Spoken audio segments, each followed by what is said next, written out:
The phone buzzed like an angry hornet against my desk. Mother's name flashed across the screen, a name I hadn't seen in 3 years. My finger hovered over the decline button, muscle memory from countless ignored calls, but something made me pause. Maybe it was morbid curiosity, or maybe I just wanted to hear how she'd try to justify the silence this time. Rachel. Her voice carried that familiar sugary sweetness that always preceded a request. Darling, I've been thinking about you. I kept my eyes fixed on the spreadsheet in front of me, letting the numbers ground me. 3 years is a long time to think, Mother. Don't be difficult. I've been busy with Chloe's college preparations. You remember how challenging that time was. Of course I remembered. I remembered eating ramen noodles in my dorm room while she and Gregory bought Chloe a new car for her sweet 16. What do you want? A practiced sigh whispered through the speaker. We're having some temporary financial difficulties. Gregory's investments didn't perform as expected and Chloe needs...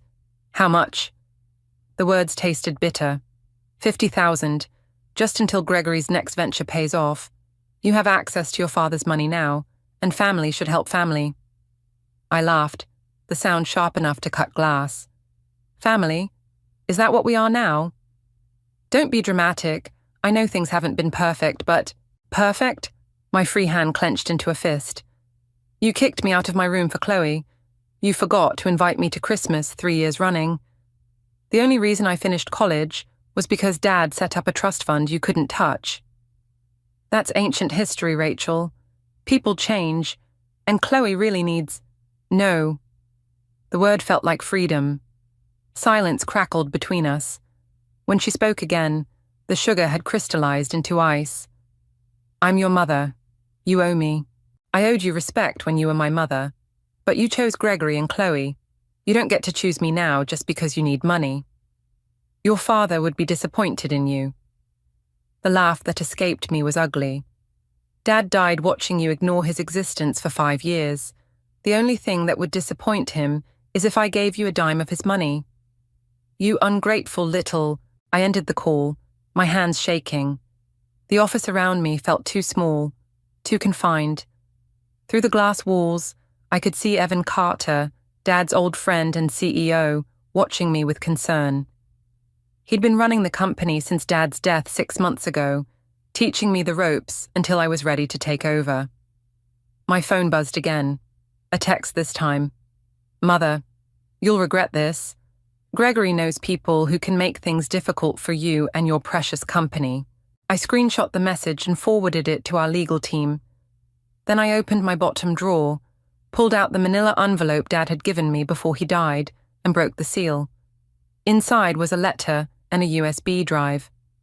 When your mother comes asking for money, and she will, this is your insurance policy, he'd said.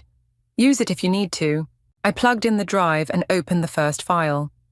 My hand stopped shaking as I read. Dad had known. He'd known everything.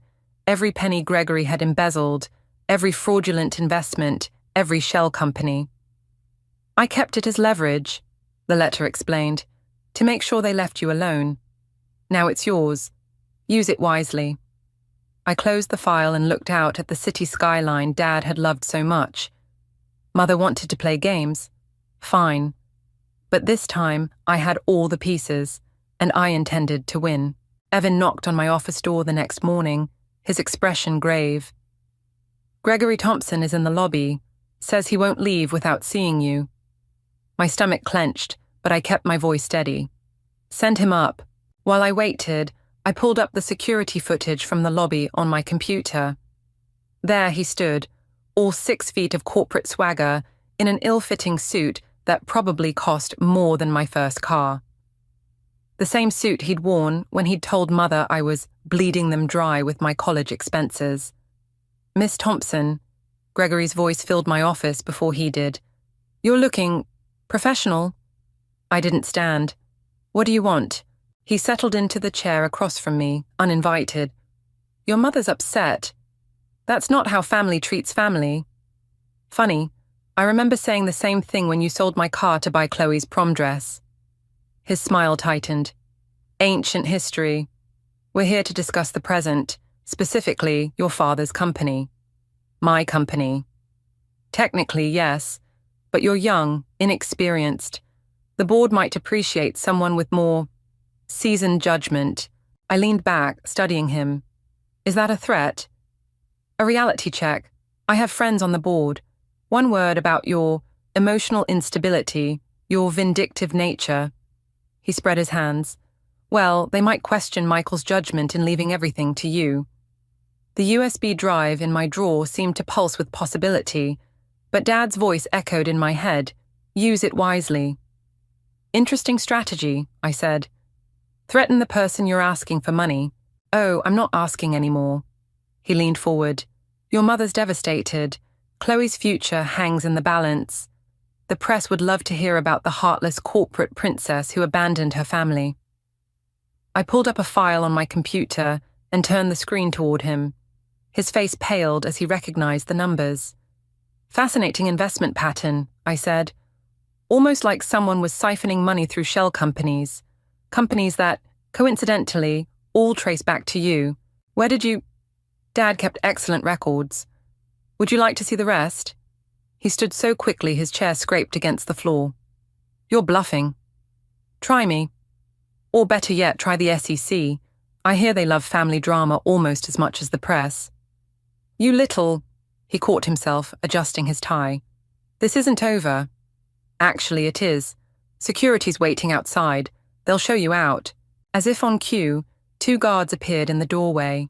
Gregory's face twisted with rage, but he allowed himself to be escorted out. My phone buzzed immediately after. Mother, how dare you threaten Gregory? After everything we've done for you, I typed back. Everything you've done? Like what? The response came quickly. We gave you a home, an education. Dad gave me those things. You gave me trauma and therapy bills. I waited, watching the typing bubbles appear and disappear. Finally, Mother, Chloe's crying. I hope you're happy. Before I could respond, another message popped up, this one from an unknown number. Unknown. It's Chloe. Can we talk? Alone. I stared at the message, remembering the little girl who used to follow me around before Mother and Gregory poisoned everything. The sister I'd lost before we had a chance. My fingers hovered over the keyboard. A trap? Probably. But something in the simplicity of the message felt genuine. A knock at my door interrupted my thoughts. Evan entered, holding a manila envelope. This just came from legal, he said.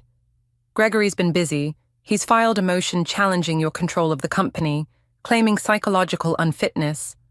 I laughed. Of course he has. Rachel. Evan hesitated. Your father warned me this might happen. He left something else for you, something even I don't know about. More than the USB drive? He nodded. He said you'd know when it was time, whatever that means. I looked back at my phone, at Chloe's message waiting for a response. Dad had always said timing was everything in business and in revenge.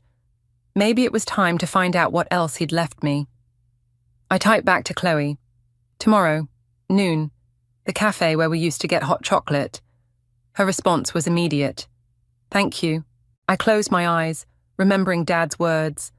The best revenge isn't destroying your enemies, it's making them destroy themselves. Time to set the board. The cafe hadn't changed in 5 years. Same chipped mugs, same sticky tables, same bell above the door that announced Chloe's arrival 10 minutes late. She looked different, thinner, shadows under her eyes that makeup couldn't quite hide. The designer purse hanging from her shoulder was new, but her hands fidgeted with the strap like it belonged to someone else. You came alone? I asked as she slid into the booth. Mother doesn't know I'm here. Chloe's voice was barely above a whisper. Gregory checks my phone, so I borrowed a friend's to text you. That made me sit up straighter. He what? It's not... She glanced around, then pulled out a folded paper from her purse. You need to see this. I unfolded what looked like bank statements. Gregory's name was at the top, but the numbers didn't make sense. Where did you get these? I found them when I was looking for my passport. There's more. She pulled out her phone, the friend's phone, and showed me photos of documents. He's been moving money around for years, not just from the company, but from Mother's accounts too. She has no idea. My coffee turned bitter in my mouth. Why are you showing me this? Because I heard him on the phone last night. He's planning something big, something about forcing a board vote next week. He said once you're out, he'll have access to everything. The pieces clicked together. That's why they need money now. His schemes are falling apart. Chloe's eyes welled up. Rachel, I'm scared. The things he says when Mother isn't around, I think he's desperate. Why now? Why come to me after all this time? Because I remember. Her voice cracked. I remember when they took your room, how you slept on the couch for months, how Mother acted like it was normal. I was too young to understand then, but I understand now. I'm sorry. I'm so sorry. The bell above the door chimed again. Gregory walked in, Mother right behind him. Well, isn't this cozy? His smile didn't reach his eyes. Chloe, sweetheart, your mother's been worried sick. Chloe shrank in her seat. I stood, positioning myself between them. She's an adult. She can have coffee with whoever she wants. Mother stepped forward, all concerned parent for any watching customers. Darling, you don't understand. Chloe's been unwell, confused. We're here to take her home. I'm not confused, Chloe said, but her voice trembled. Gregory's hand clamped down on her arm. Of course you are. We'll discuss this at home. I pulled out my phone, already dialing. Take your hand off her, or I call the police. And tell them what?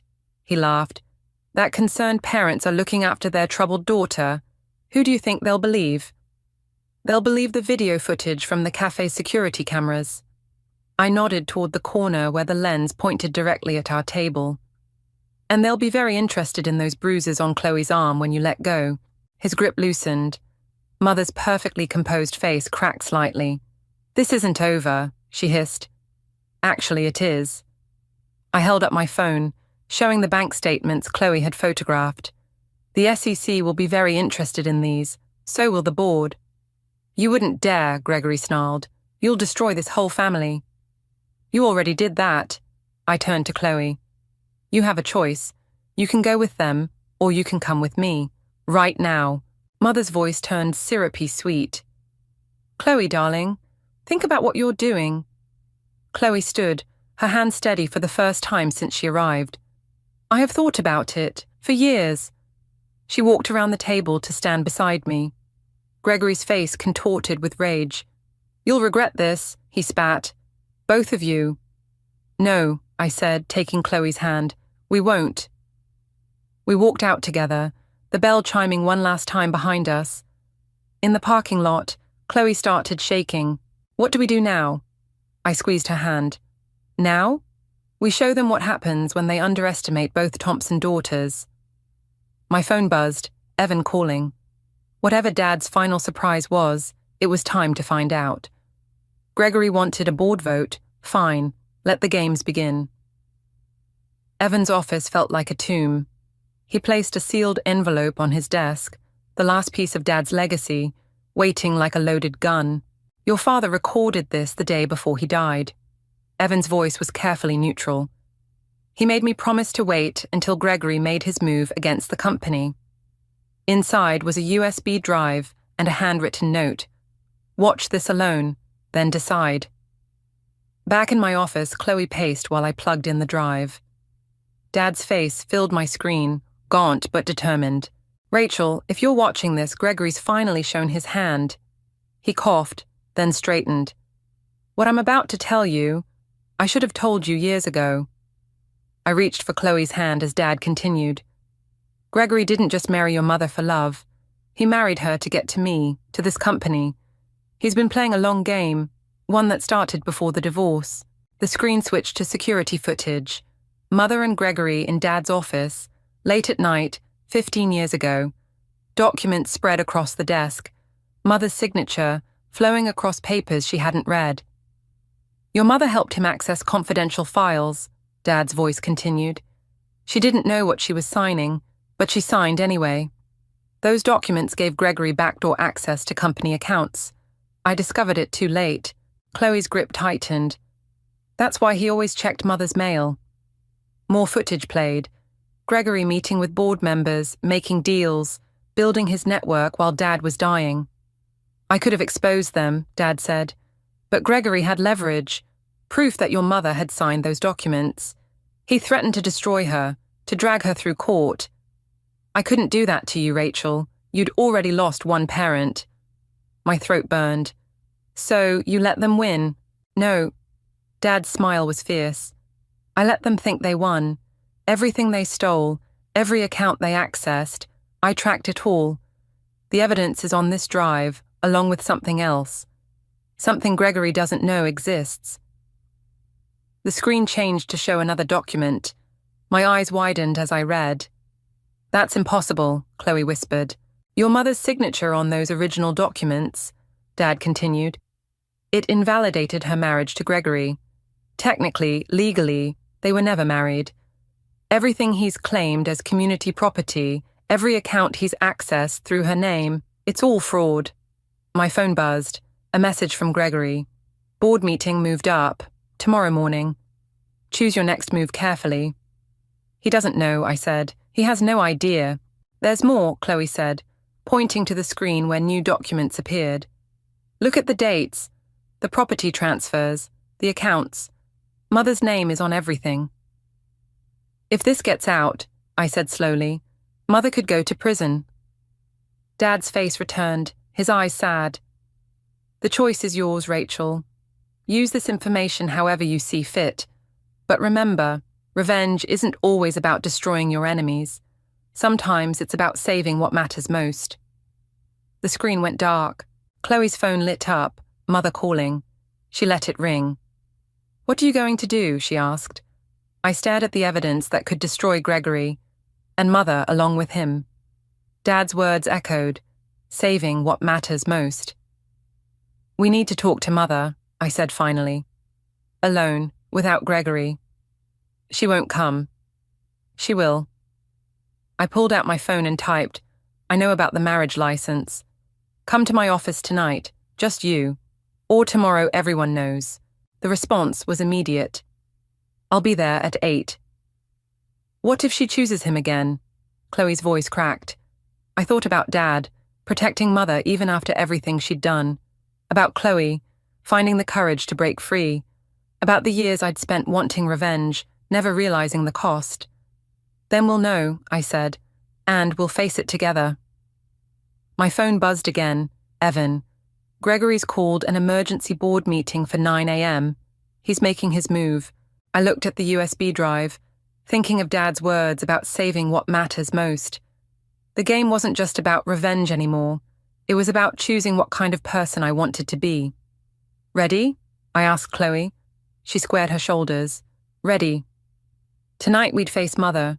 Tomorrow we'd face Gregory. And somewhere between justice and revenge, we'd find our way forward. Together. Mother arrived at 7:58, perfectly coiffed despite the late hour. Her eyes widened when she saw Chloe sitting in my office. What is she doing here? Sitting. I gestured to the chair across from my desk. You should try it. She remained standing, clutching her designer purse like a shield. If this is some kind of ambush, you mean like the kind you and Gregory planned for tomorrow's board meeting? Her composure cracked, just slightly. I don't know what you're talking about. I played the security footage from Dad's USB. Mother, younger but unmistakable, signing documents in Dad's office after hours. Her face drained of color. I didn't. She sank into the chair. I never meant to commit fraud. I kept my voice neutral. To help Gregory steal from Dad's company. To invalidate your own marriage. That got her attention. What? Those documents you signed. Chloe's voice trembled. They voided your marriage to Gregory. Legally, you were never married. Mother's perfectly manicured nails dug into her purse. You're lying. I slid the marriage document across the desk. She stared at it, then at her signature on the other papers. Gregory said they were just investment papers. Her voice had lost its usual polish. He said Michael was trying to cheat me in the divorce. And you believed him. The words tasted like acid. Or did you just not care enough to check? Rachel. Chloe's hand touched my arm, steadying me. Mother's eyes darted between us. What do you want? Want? I laughed. I want the last 15 years back. I want the mother who used to read me bedtime stories instead of the one who kicked me out of my room. I want... The office door burst open. Gregory stood there, face flushed with rage. You followed me? Mother's voice cracked. Of course I followed you. He strode in, yanking her up by the arm. What did you tell them? Take your hands off her. I stood, phone ready to call security. Or what? He sneered. You'll show the board your little documents. Go ahead, your mother goes down with me. Is that what you want? Stop it, Chloe stepped between us. Just stop. Look what you're doing to all of us. Gregory's grip on Mother's arm tightened. Get your coat. We're leaving. No. Mother's voice was barely a whisper. What did you say? She pulled away from him. I said no. The silence felt electric. Gregory's face contorted. Everything I did for us. For our future. You did it for yourself.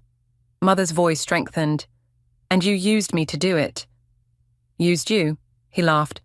I gave you everything you wanted. The house, the cars, the status.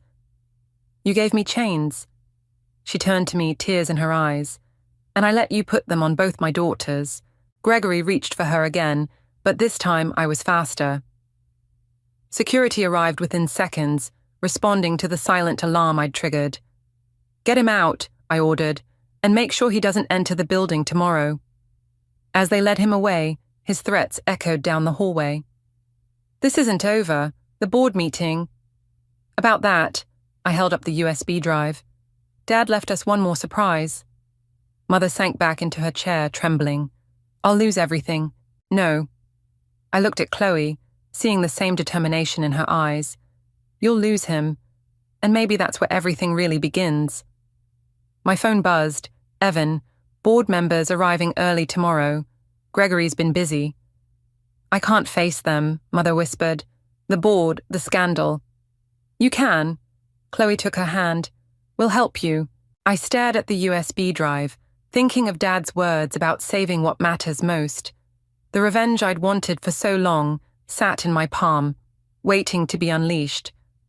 But looking at Mother's broken expression, at Chloe's hopeful one, I realized revenge wasn't what any of us needed. Tomorrow, I said, we tell the truth, all of it, together. Mother looked up, tears streaming down her face. Why would you help me? After everything? Because Dad did. I met her eyes. Even when you didn't deserve it. The night stretched ahead, full of preparations and painful conversations. But for the first time in 15 years, we faced it as a family, broken, healing, but together. Gregory wanted war. Tomorrow he'd learn what 3 Thompson women could do when they stood united. The boardroom felt like a war zone at dawn. Gregory had arrived early, flanked by 3 board members I recognized from Dad's security footage. His smile was razor-sharp as Mother took her seat beside me. Bold move bringing her, he said. Though I suppose we all enjoy a good public confession. Evan cleared his throat. The board meeting will begin in 5 minutes. My phone buzzed. An unknown number. The message made my blood freeze. Check your email. You have 2 minutes to call off this meeting, or everything burns. The attached email contained photos, dozens of them, Dad's private files, account numbers, offshore transactions, things that could destroy not just Gregory, but the entire company. Rachel? Chloe touched my arm. What's wrong? Another message. Daddy wasn't as clean as you thought. Call it off or everyone learns the truth. Mother must have seen my expression. What is it? He knew. My voice felt distant. Dad knew this would happen. The USB drive, the evidence against Gregory. It was all a trap. Gregory's smile widened. Finally figured it out, did you? Your father wasn't just protecting your mother. He was protecting himself. The boardroom doors opened as the remaining members filed in. My phone kept buzzing. More photos, more evidence. Dad's voice echoed in my head. Sometimes it's about saving what matters most. Rachel, Evan's voice was urgent. We need to begin. Gregory stood, straightening his tie. Before we start, I think the board should see these documents about Michael Thompson's creative accounting practices. Wait. The word escaped before I could stop it. His eyes gleamed. Having second thoughts? Everything we'd planned, everything Dad had prepared, it would all burn. The company would fall, taking everyone with it. Dad's legacy would be destruction instead of salvation. Rachel, don't. Mother's voice was stronger than I'd heard in years. Whatever he's threatening, we face it together. You don't understand. I showed her the photos. If these get out, I understand perfectly. She stood, her hand steady. I understand that I let fear control me for 15 years. I won't let it control you too. Gregory's smile faltered. Linda, think carefully about what you're doing. I am. She turned to the board. My name is Linda Thompson, and I have a confession to make. Mother, please. No, Rachel. She squeezed my hand. Your father protected me long enough. It's my turn to protect you. The next 30 minutes passed in a blur. Mother's voice, steady and clear, laying out every detail of Gregory's manipulation. The forged documents, the fraudulent accounts, the invalid marriage. With each word, his face grew darker. You're lying, he snarled, but the board members were already reviewing the evidence on their tablets. Actually, Evan said, she's not. And there's more. He played Dad's video. Not the one I'd seen, but another. Dad, in his office, healthy and strong, methodically documenting every transaction Gregory had hidden. You think this helps you? Gregory laughed. I have proof that Michael was working with the SEC? Evan smiled. Yes, he was. For the past 5 years, documenting everything, including your attempts to blackmail his daughter this morning. The boardroom erupted in chaos. Gregory lunged for his phone, but security was faster. As they led him out, he kept screaming about revenge and consequences. Mother's hand found mine under the table. I'm so sorry, Rachel, for everything. Mrs. Thompson, one of the board members said, given your involvement, I'll resign from any position immediately, she said, and I'll cooperate fully with any investigation. The meeting continued, but I barely heard it. My phone buzzed one last time. Another message from Dad's video archive. The hardest part of revenge isn't executing it, Rachel. It's knowing when to let it go. Some victories come not from destroying your enemies, but from refusing to become them. I looked at Mother, seeing not the woman who'd abandoned me, but someone who'd finally found her courage. At Chloe, no longer the favored child, but a sister willing to stand with me. At the company Dad had built, not perfect but worth saving. Gregory had wanted to burn it all down. Instead, he'd forced us to build something stronger from the ashes. The real revenge wasn't in destruction after all. It was in reconstruction, and we were just getting started. The police station's interview room felt smaller than my office, but Gregory's smirk hadn't changed. He sat across from me, orange jumpsuit replacing his designer suit, but his eyes still held that predatory gleam. Come to gloat? He leaned back, chains rattling. Or did you need Daddy's approval one last time? I came to return something. I placed the USB drive on the table. Dad's insurance policy against you. His smirk faltered. Bit late for that, isn't it? Maybe. But I thought you should know. I'm not pressing charges over the blackmail attempt. That got his attention. He leaned forward, studying my face for tricks or traps. Why? Because revenge isn't what Dad wanted. Not really. I pushed back my chair. The SEC has enough without my testimony. Your mother will still go down with me. No, she won't. I pulled out a document. She's already made a deal.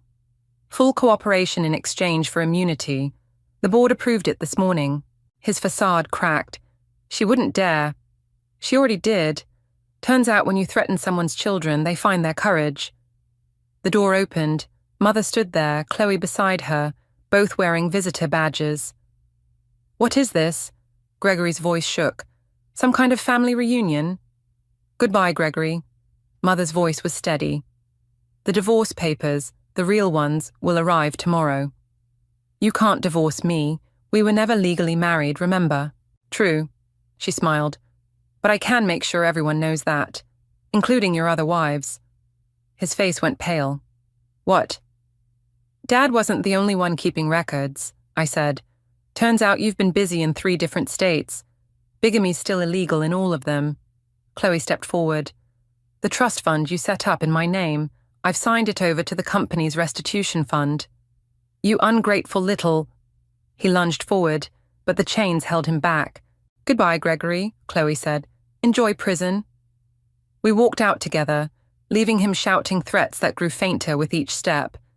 In the parking lot, Mother touched my arm. Rachel, I know I can never make up for... Don't. I turned to face her. We can't change the past, but maybe we can build something new. The company needs restructuring. Evan's helping me clean house. We could use someone who knows where all the bodies are buried. She blinked back tears. You'd trust me, after everything? Trust is earned. I looked at Chloe, who nodded. We start small. Weekly meetings, full transparency. You help us rebuild what Gregory tried to destroy. And family dinners, Chloe added. Real ones this time. Mother's hand trembled as she reached for mine. I don't deserve this chance. No, I agreed, but Dad thought everyone deserved the opportunity to change, even you. My phone buzzed. Evan calling about the emergency board meeting. The company needed stabilizing, relationships needed rebuilding, trust needed restoring. The work ahead was enormous, but looking at Mother's tear-stained face, at Chloe's hopeful smile, I realized Dad had been right all along. The best revenge wasn't destroying your enemies, or even watching them destroy themselves. It was rising above their destruction to build something stronger. Ready? I asked them both. Mother squared her shoulders, looking more like the woman I remembered from childhood than she had in years. Ready? Chloe linked her arm through mine. Let's go build something new. Behind us, Gregory's shouts had faded to silence. Ahead, the future stretched uncertain but full of possibility. The revenge I'd craved for so long had transformed into something else. Something that felt more like redemption. Dad would have liked that. As we walked to our cars, Mother hesitated. Rachel, thank you, not for forgiving me, but for showing me how to be strong again. I thought of Dad's final message. The greatest victory isn't in destroying your enemies, but in refusing to let them destroy who you are. Come on, I said. We have work to do. And together, we stepped into the sunlight, leaving the shadows of the past behind. The nameplate on Dad's office door now read, Rachel Thompson, CEO. My fingers traced the letters as Evan approached, holding a familiar envelope. Found this in Michael's personal safe, he said.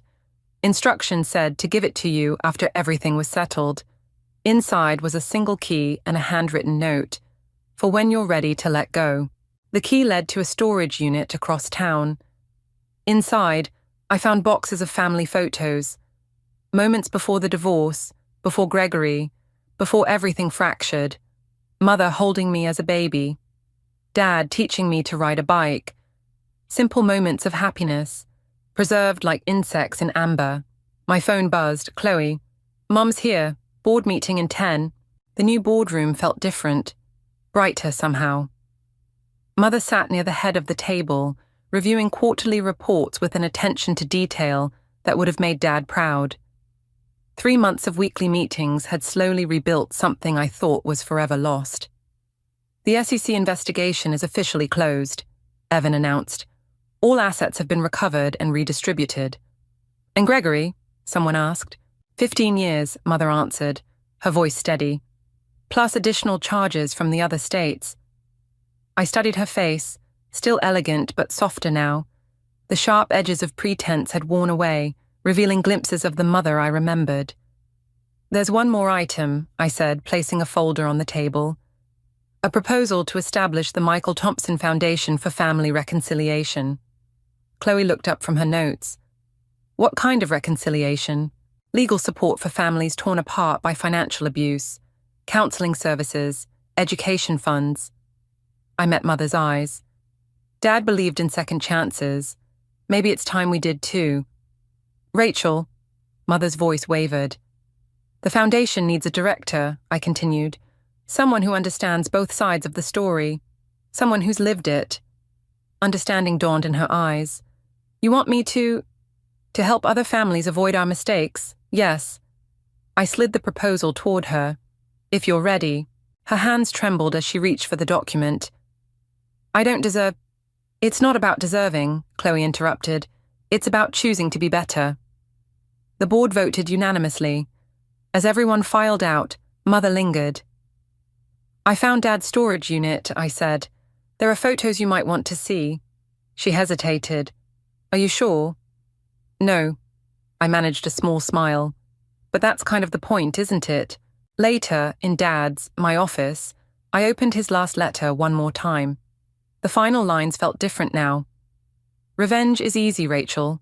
Forgiveness is harder. But healing, that's the hardest thing of all, and the most worth doing. A knock at my door. Chloe, holding takeout bags. Ready for dinner?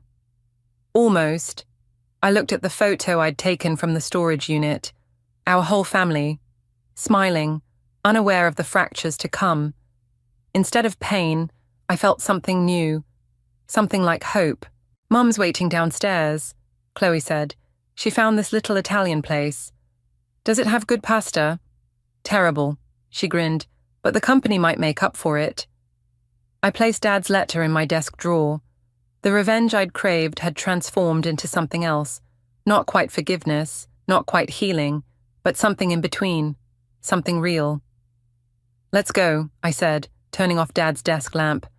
I'm starving. As we walked out, I glanced back at the office. Dad's presence lingered, but it felt different now, less like a ghost demanding vengeance, more like a father watching his daughter find her own way. The company would survive. The foundation would help others, and our broken family. We were learning to be something new, something imperfect but honest. Maybe that was the real legacy Dad left behind. Not the company or the evidence, or even the final victory over Gregory, but the understanding that sometimes the best revenge isn't revenge at all. Sometimes it's simply choosing to live well, despite everything. Coming, Chloe called from the elevator. I closed the office door behind me, leaving the past where it belonged. Yeah, I said, I'm coming.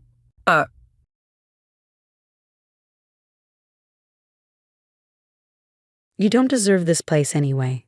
Amanda's smug face filled my phone screen as she panned around the now empty living room of my family's lakeside vacation home. Consider this your eviction notice, Sophie. I've donated all your precious memories to charity. My name is Sophie Evans, and at 34, I was watching my sister-in-law systematically destroy my family's legacy through a video call while I was working on a humanitarian mission in Thailand. The antique furniture my grandparents had collected, the wall of family photos dating back to the 1950s, even my father's prized fishing equipment, all gone. Did you really think you could just abandon this place and keep it from a real family? Amanda continued, her designer handbag swinging as she gestured around the strip room. Tom and I have 3 kids. We need this space more than you do. I gripped my phone tighter, watching as she shoved off the empty spaces where generations of my family's memories once stood. The vintage mirror my grandmother used to tell me stories in front of, gone. The handcrafted bookshelf my grandfather built, disappeared. Even the collection of lake-worn glass I'd gathered with my dad every summer since I was 5 had been cleared away. You haven't even visited in 6 months, Amanda sneered. Too busy playing hero in third world countries while the rest of us maintain real lives here. What Amanda didn't know, what none of them knew, was that I had spent those 6 months setting up medical clinics in remote villages, following in my late father's footsteps as a doctor. He would have understood. He would have been proud. Nothing to say. Amanda taunted when I remained silent. That's what I thought. Tom agrees with me, by the way. Your brother knows this is for the best. That hurt more than I wanted to admit. Tom and I had grown up in this house, spending every summer racing down to the dock, learning to fish with Dad, helping Mom tend her garden. After our parents died 3 years ago, we promised to keep the place in the family, to preserve the memories they created here. Well, thanks for letting me know, I said, keeping my voice steady. I hope you kept the property records safe at least. You'll need those. Amanda's perfectly plucked eyebrows furrowed. Property records? Why would I need those? This house belongs to the family, and Tom and I are the only real family now. You're just the sister who abandoned everything. I ended the call and immediately dialed my lawyer's number. Catherine, remember those papers we filed last year? I think it's time. What Amanda didn't know was that my father had been meticulous about his legacy. The lake house had been his pride and joy, and he'd made sure it was protected. While Tom and Amanda assumed the property automatically fell under family ownership after our parents' death, Dad had actually left very specific instructions. The property was in my name, with a trust established to maintain it. Tom had visitation rights, but no claim to ownership. Dad had seen something in Amanda's behavior long before any of us. Her subtle digs about family loyalty, her constant complaints about the house being wasted on just me, her hints about how much better she could manage it. Your brother's wife, he told me during one of our last conversations, reminds me of a story about a cuckoo bird. It moves into another bird's nest and pushes out the original inhabitants. Don't let her push you out, Sophie. I pulled up the security app on my phone. Another precaution Dad had insisted on. And watched as Amanda directed a group of movers to load my family's belongings into a truck. Each piece disappearing into the vehicle felt like a physical blow, but I forced myself to document everything. My phone buzzed with a text from Tom. Amanda told me what she did. I know you're upset, but she's right. We need the house more than you do. You're never even here. I stared at his message, remembering how we used to be. Tom and I against the world, sharing secrets in the lake house's attic, covering for each other when we snuck out to stargaze past bedtime. When had he become so distant? When had Amanda's influence overshadowed our bond? Another buzz. Catherine, this time. Papers are ready. Want me to send them now or wait? I watched through the security feed as Amanda posed for selfies in front of the house, probably for her social media followers. She'd always been obsessed with presenting the perfect family image, and now she had the perfect backdrop, my family's lake house, stripped of its history, ready to be repurposed for her Pinterest-perfect life. Send them. I replied to Catherine, and contact the police about the theft. I want everything documented. Within minutes, my phone lit up with a call from Amanda. What is this? She screeched. Some lawyer just served me with papers. Property theft? Unauthorized removal of assets? Are you insane? No, Amanda, I said calmly. I'm just protecting what's mine. Check the property records, the ones you were so quick to dismiss. The house is in my name. Everything you just donated was legally mine. That's impossible, she sputtered. Tom said. Tom assumed, I corrected. Dad made sure this place would be protected. He knew someone might try something like this. You're lying, she hissed. Tom will never forgive you for this. As if on cue, my brother's name flashed on my screen. Another text. What are you doing? Amanda's crying. How could you go behind my back like this? I took a deep breath, watching the sunset over the Thai mountains, so different from the lake views I'd grown up with. Check the records, Tom, I typed back. Dad left them in the attic safe. The combination is still your birthday. See for yourself what really happened. The next few hours were quiet, the calm before the storm. I knew Tom would find the documents. I knew he'd see the truth. The question was, would it be enough to break through Amanda's influence? As I settled in for what promised to be a long night, I pulled up an old photo on my phone. Mom, Dad, Tom, and me on the lake house dock, all smiling, all together. I won't let her erase us, Dad, I whispered to the image. I promise. The next morning, my phone was flooded with notifications. Amanda had gone on a social media rampage, posting tearful stories about family betrayal and how I was tearing apart our children's future. Each post more dramatic than the last, carefully crafted to paint her as the victim. Your sister-in-law is quite the performer, Catherine messaged, attaching screenshots of Amanda's posts. But she made our job easier. She's documented the theft herself. I scrolled through Amanda's Instagram stories, watching her tearfully explain to her followers how she was just trying to make a beautiful home for her babies, and how I was selfishly holding onto a house I never use.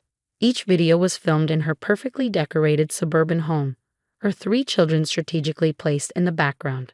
Then came the message I'd been waiting for, Tom. I found the papers, his text read, and Dad's letter. Can we talk? My hands shook as I dialed his number. It rang 3 times before he answered. Sophie. His voice sounded different, smaller somehow, like when we were kids and he'd come to confess something to me before telling our parents. I'm here, Tom. Dad knew, didn't he? About Amanda. About everything. I closed my eyes, remembering Dad's conversations with me during his final months. He saw things we didn't want to see. Remember when Amanda suggested selling Mom's garden tools because nobody uses them anyway? Or when she tried to convince you the lake house was too much maintenance? She said she was thinking of our future. Tom's voice cracked. But Dad's letter, he wrote about how she reminded him of Aunt Marion.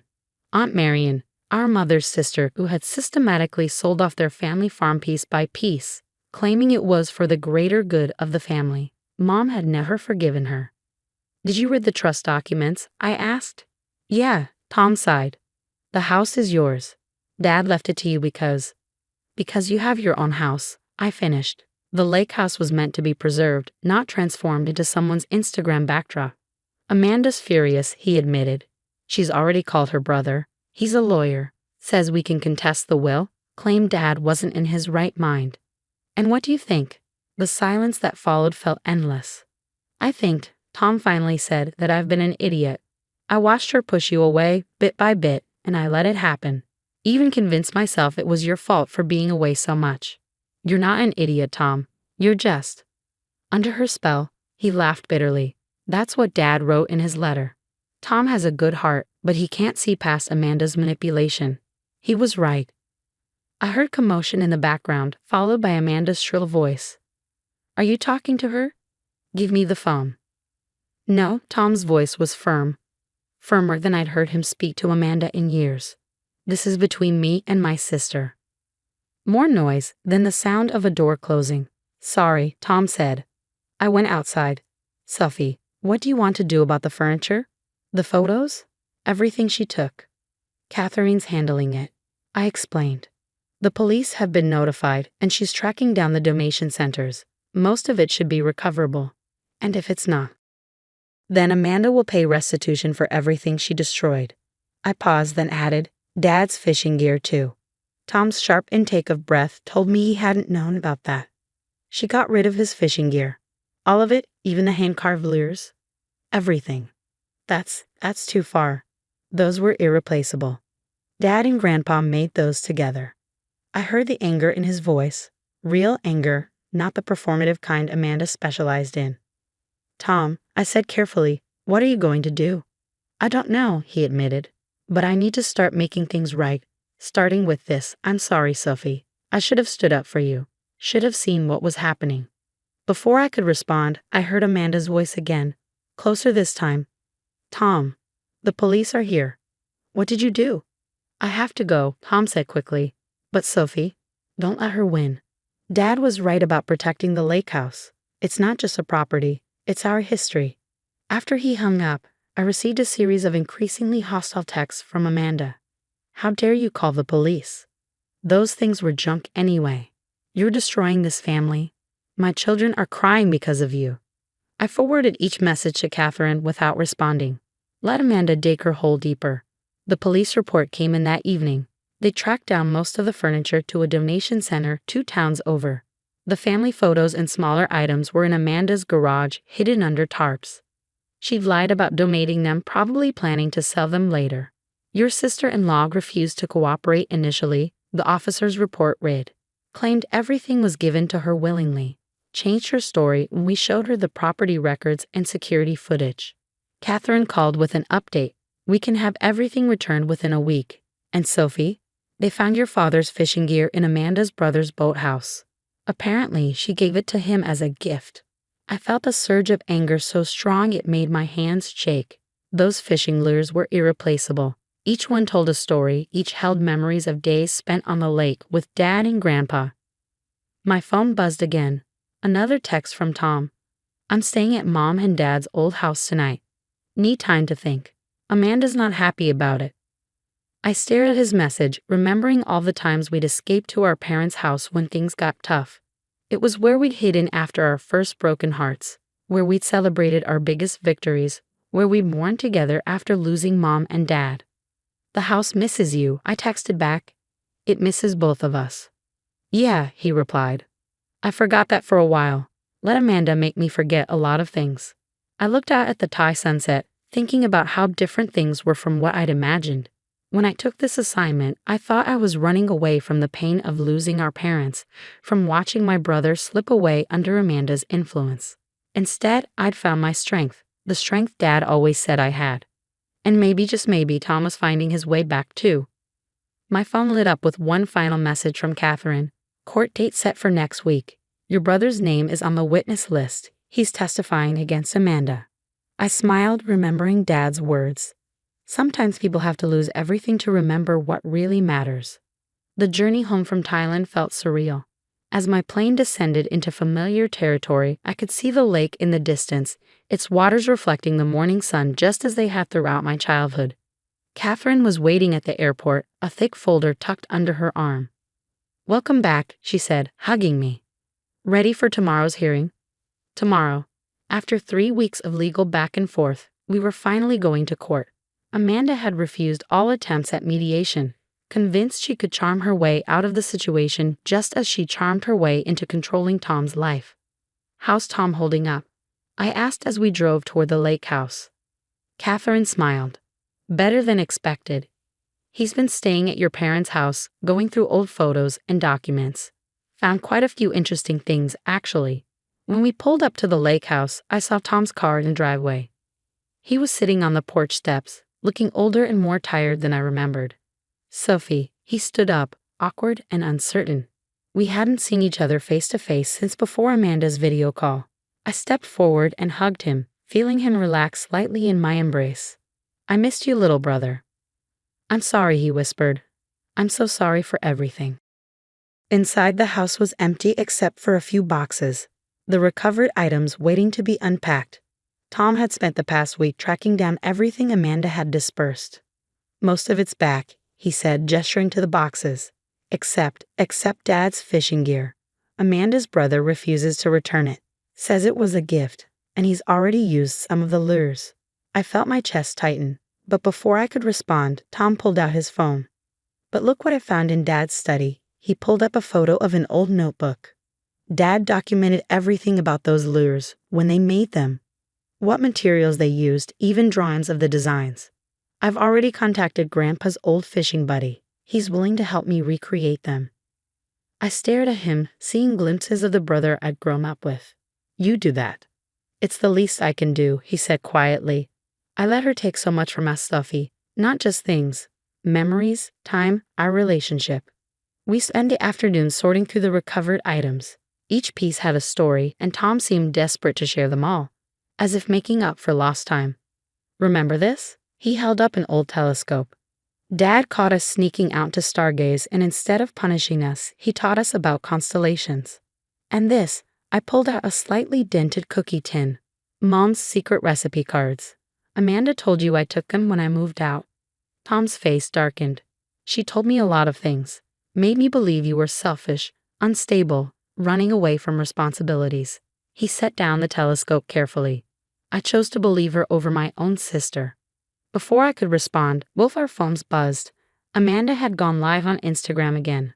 She's at the country club, Tom said, his voice tired, telling everyone how we're bullying her, how she was just trying to make the lake house perfect for the children. He paused the video. Our children, she keeps saying. But you know what? In 3 years, she's only brought them here twice. Said it was too rustic, not good enough for her social media aesthetic. The next morning, we arrived at the courthouse to find Amanda holding court on the steps, surrounded by her social media followers. She dressed carefully for maximum sympathy, modest clothes, minimal makeup, clutching a photo of her children. Sophie, she called out, cameras turning to follow her gesture. We can still work this out as a family. Think of your nieces and nephew. I walked past her without responding, but Tom stopped. No, Amanda, his voice carried clearly in the morning air. You don't get to play that card anymore. This was never about the children. Inside the courtroom, Amanda's performance continued. She cried at all the right moments, spoke about family values, and creating beautiful memories for her children. Her lawyer presented her as a devoted mother simply trying to improve a neglected property. Then Catherine presented her evidence. Security footage showing Amanda directing movers to clear out family heirlooms. Screenshots of her social media posts bragging about upgrading the lake house. Text messages to her friends about finally getting rid of all that old junk. Photos of the items hidden in her garage proving she'd lied about donations. But the final blow came from Tom. My father knew, he testified, his voice steady. He knew Amanda would try something like this. That's why he left me this letter. He pulled out a sealed envelope. Instructions to open it if anything happened to the lake house. Amanda's face went pale as Tom read their father's words.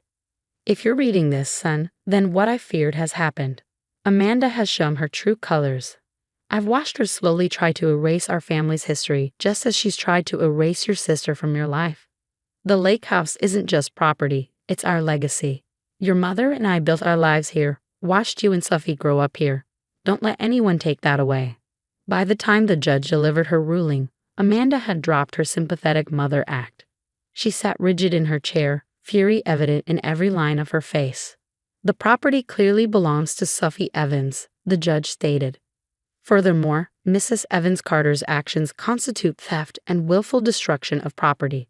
Full restitution will be required, and a restraining order granted preventing her from accessing the property. Outside the courthouse, Amanda tried one last performance. You've ruined everything, she shouted, mascara running down her cheeks. All I wanted was to make things perfect. No, Tom said quietly. You wanted to erase our family and replace it with your version, but that's over now. That evening, Tom and I sat on the lake house dock, watching the sunset just like we used to. The boxes of recovered items waited inside, ready to be restored to their rightful places. I'm filing for divorce, Tom said suddenly. Started the paperwork last week. I reached over and squeezed his hand. You can stay here as long as you need. Thanks, but I think I need to go back to Mom and Dad's house for a while. Figure out who I am without Amanda's influence. He turned to me. But maybe we could restore the lake house together. Make it ours again? I'd like that, I smiled. Dad would like that too. As the stars began to appear over the lake, I felt at peace for the first time in years. The house behind us might be empty for now, but it was full of possibilities. New memories waiting to be made, old bonds ready to be restored. Tom picked up Dad's old tackle box. The one item Amanda hadn't managed to take. Think you remember how to fish? Please, I laughed. I was always better than you. We'll see about that, he grinned, and for a moment we were kids again, racing down to the water's edge, our laughter echoing across the lake. Some things, I realized, can't be erased or replaced. They just need to be remembered, protected, and sometimes fought for.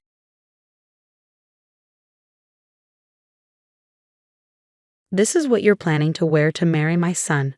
Margaret Harrison's voice dripped with disdain as she held up my wedding dress.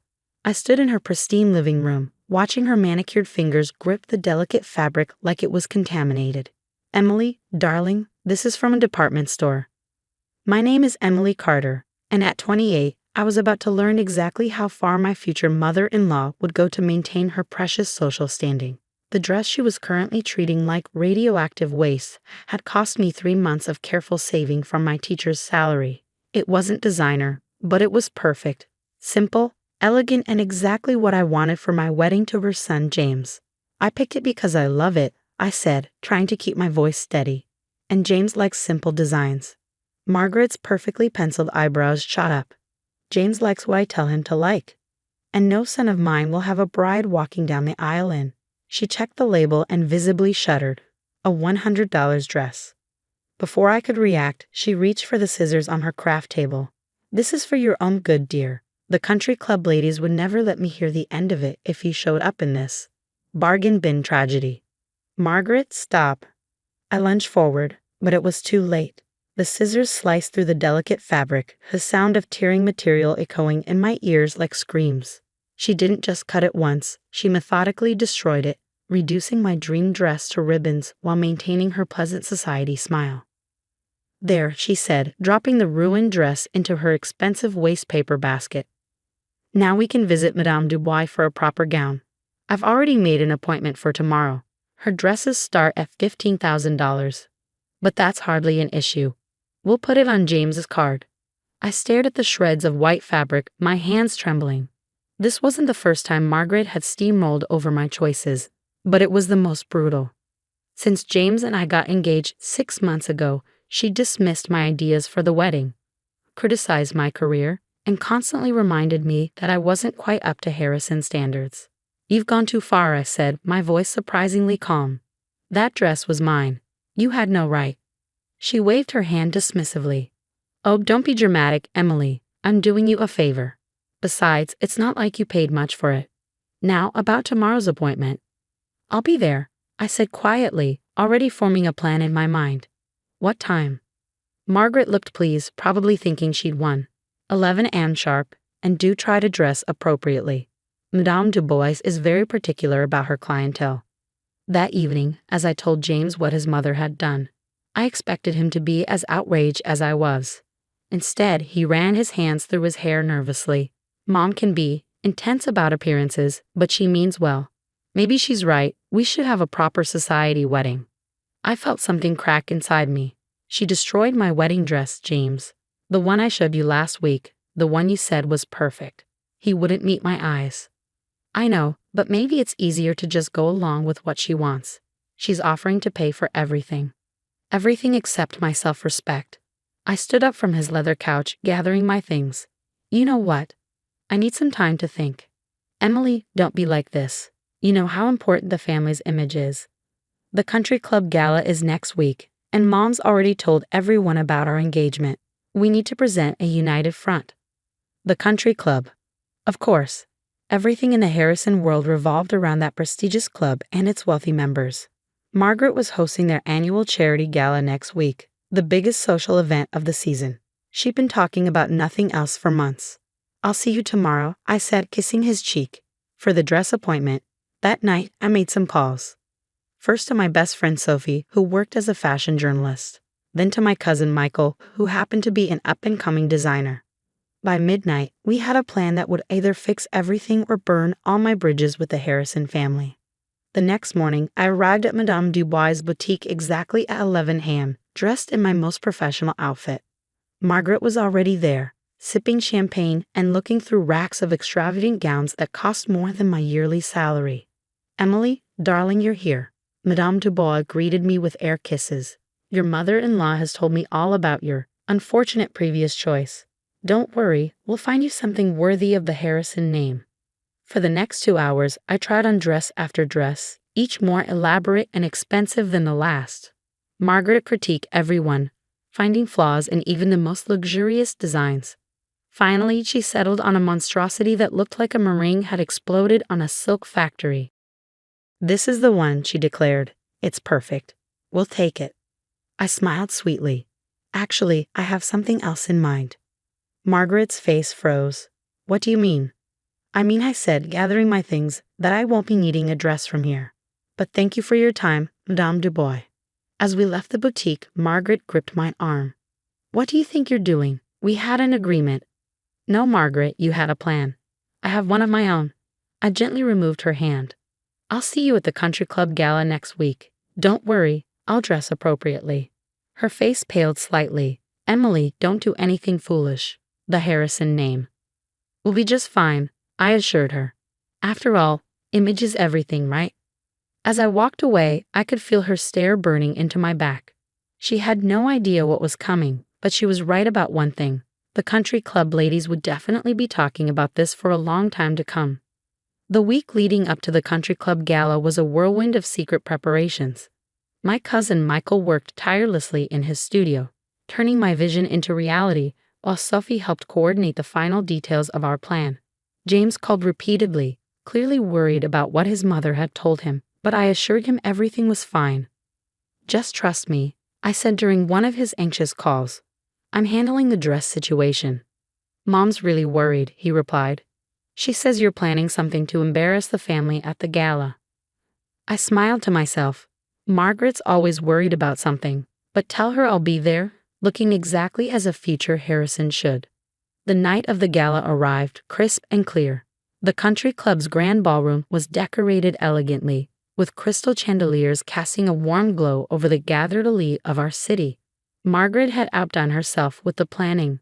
Ice sculptures, champagne fountains, and a string quartet playing softly in the corner. I arrived deliberately late, knowing Margaret would be in full hostess mode, making her rounds among the guests. James was waiting anxiously by the entrance, tugging at his bow tie. "Emily, thank God you're here. Mom's been." His words trailed off as he saw what I was wearing. The dress was stunning, a perfect recreation of my original wedding dress, but with a twist.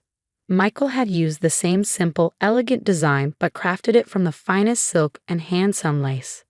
The department store dress Margaret had destroyed had been transformed into a couture masterpiece, maintaining its understated beauty while elevating every detail. "Is that," James started. "The same design?" "Yes." I smoothed the silk skirt. "Just upgraded a bit." Before James could respond, I heard Margaret's sharp intake of breath from across the room. She made her way toward us, her face cycling through various shades of red. "What are you wearing?" she hissed, grabbing my arm. "That looks just like that horrible cheap dress."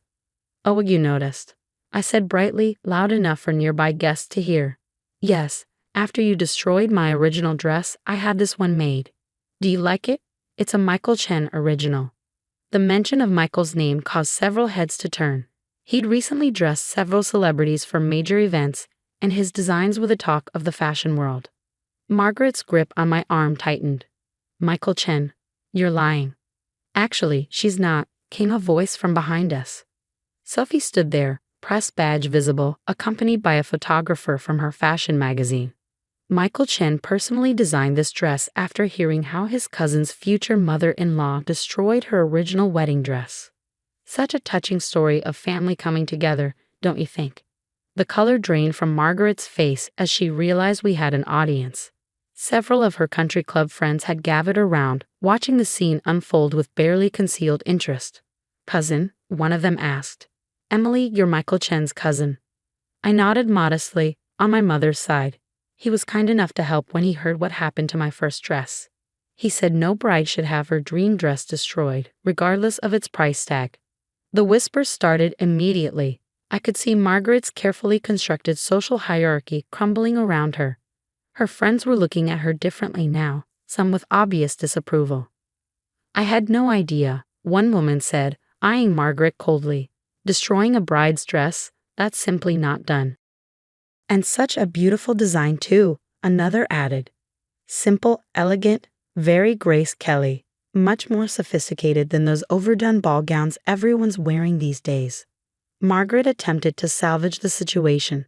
"I was only trying to help. The original dress was inappropriate for our social circle." "Inappropriate?" Sophie jumped in, her reporter's instincts kicking in.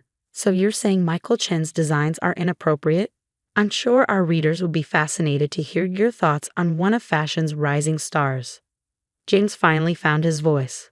"Mom, what were you thinking? How could you destroy Emily's dress?" The look of betrayal on Margaret's face when her own son sided against her was almost enough to make me feel sorry for her. Almost. "James, darling, I was only trying to maintain our family's standards," she pleaded. "By bullying my fiancé, by destroying something she loved." He shook his head. "The only person damaging our family's standards is you, Mom." The string quartet had stopped playing, and the entire ballroom seemed to be watching our drama unfold. Margaret stood frozen, her perfect society smile cracking at the edges as she realized her position as queen bee of the country club was seriously threatened. Sophie's photographer snapped a few photos, capturing Margaret's dismay perfectly. "This will make a wonderful article," Sophie said cheerfully. "The power of family, love, and fashion triumphing over social prejudice. Unless, of course, you prefer we didn't run the story." Margaret's charity gala, usually the highlight of the country club's social calendar, ended early that night. One by one, guests made polite excuses and departed, many stopping to compliment my dress and ask for Michael's contact information. By midnight, the grand ballroom was nearly empty, the champagne fountains still flowing but with no one left to enjoy them. I found Margaret sitting alone at her carefully planned head table, staring at her untouched plate. "You've ruined everything," she said quietly as I approached. "Years of building our family's reputation, all destroyed in one night." "No, Margaret," I replied, taking the seat next to her. "You did that yourself when you decided your social status was more important than your son's happiness." James joined us, loosening his bow tie. "Mom, we need to talk about this. About everything."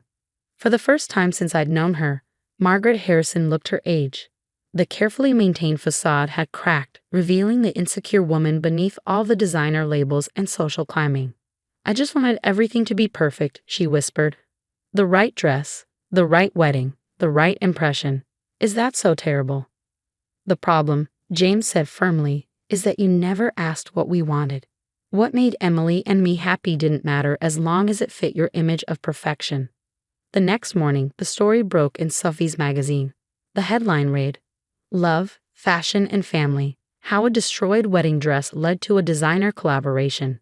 The article was surprisingly kind to Margaret, focusing more on Michael's beautiful recreation of my dress and the theme of staying true to oneself despite social pressures. Still, the damage to Margaret's social standing was done. Her country club friends, always eager for fresh gossip, spread the story far and wide. The woman who destroyed her future daughter-in-law's wedding dress became a cautionary tale about taking social climbing too far. A week later, Margaret called and asked to meet for coffee, not at her usual country club cafe, but at a small bistro near my school. She arrived without her usual armor of designer clothes and perfect makeup, looking almost normal in jeans and a simple sweater. "I've been doing a lot of thinking," she said, stirring her coffee absently. "About the dress, about the wedding, about everything. I was wrong, Emily, not just about the dress, but about who you are and what you bring to our family." I waited, letting her continue. "James is happier with you than I've ever seen him. You challenge him, support him, love him for who he is, not his last name." I was so focused on maintaining our social position that I forgot what really matters.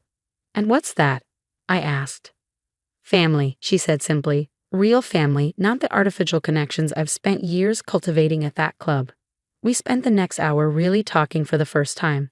She told me about her own humble beginnings, how she'd married into the Harrison family and spent decades trying to prove she belonged.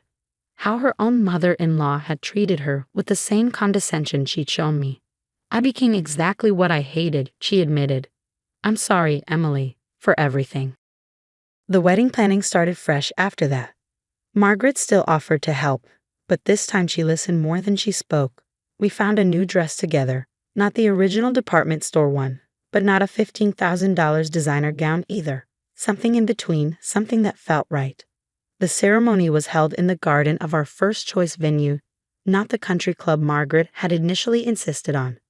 Michael designed dresses for my bridesmaids as his wedding gift, and Sophie wrote a beautiful follow-up article about family reconciliation and second chances. Margaret's social circle eventually recovered, though she never quite regained her former queen bee status. Surprisingly, she seemed happier for it. She started volunteering at my school's art program, discovering she had a talent for helping children express themselves creatively. The society pages were replaced by finger paintings on her refrigerator, and her designer handbags often carried extra art supplies. At our wedding reception, Margaret stood to give her speech. "A few months ago, I thought I knew exactly what made a perfect family," she said, her voice emotional. "I was wrong. Perfect families aren't built on designer labels or social status. They're built on love, acceptance, and sometimes the courage to stand up for what's right." Emily taught me that, and I couldn't be prouder to welcome her to ours. As I watched her raise her glass, I realized that sometimes the happiest endings come from the most unexpected beginnings. A destroyed wedding dress had led not just to a viral story or a designer collaboration, but to something far more valuable, a real family, flaws and all.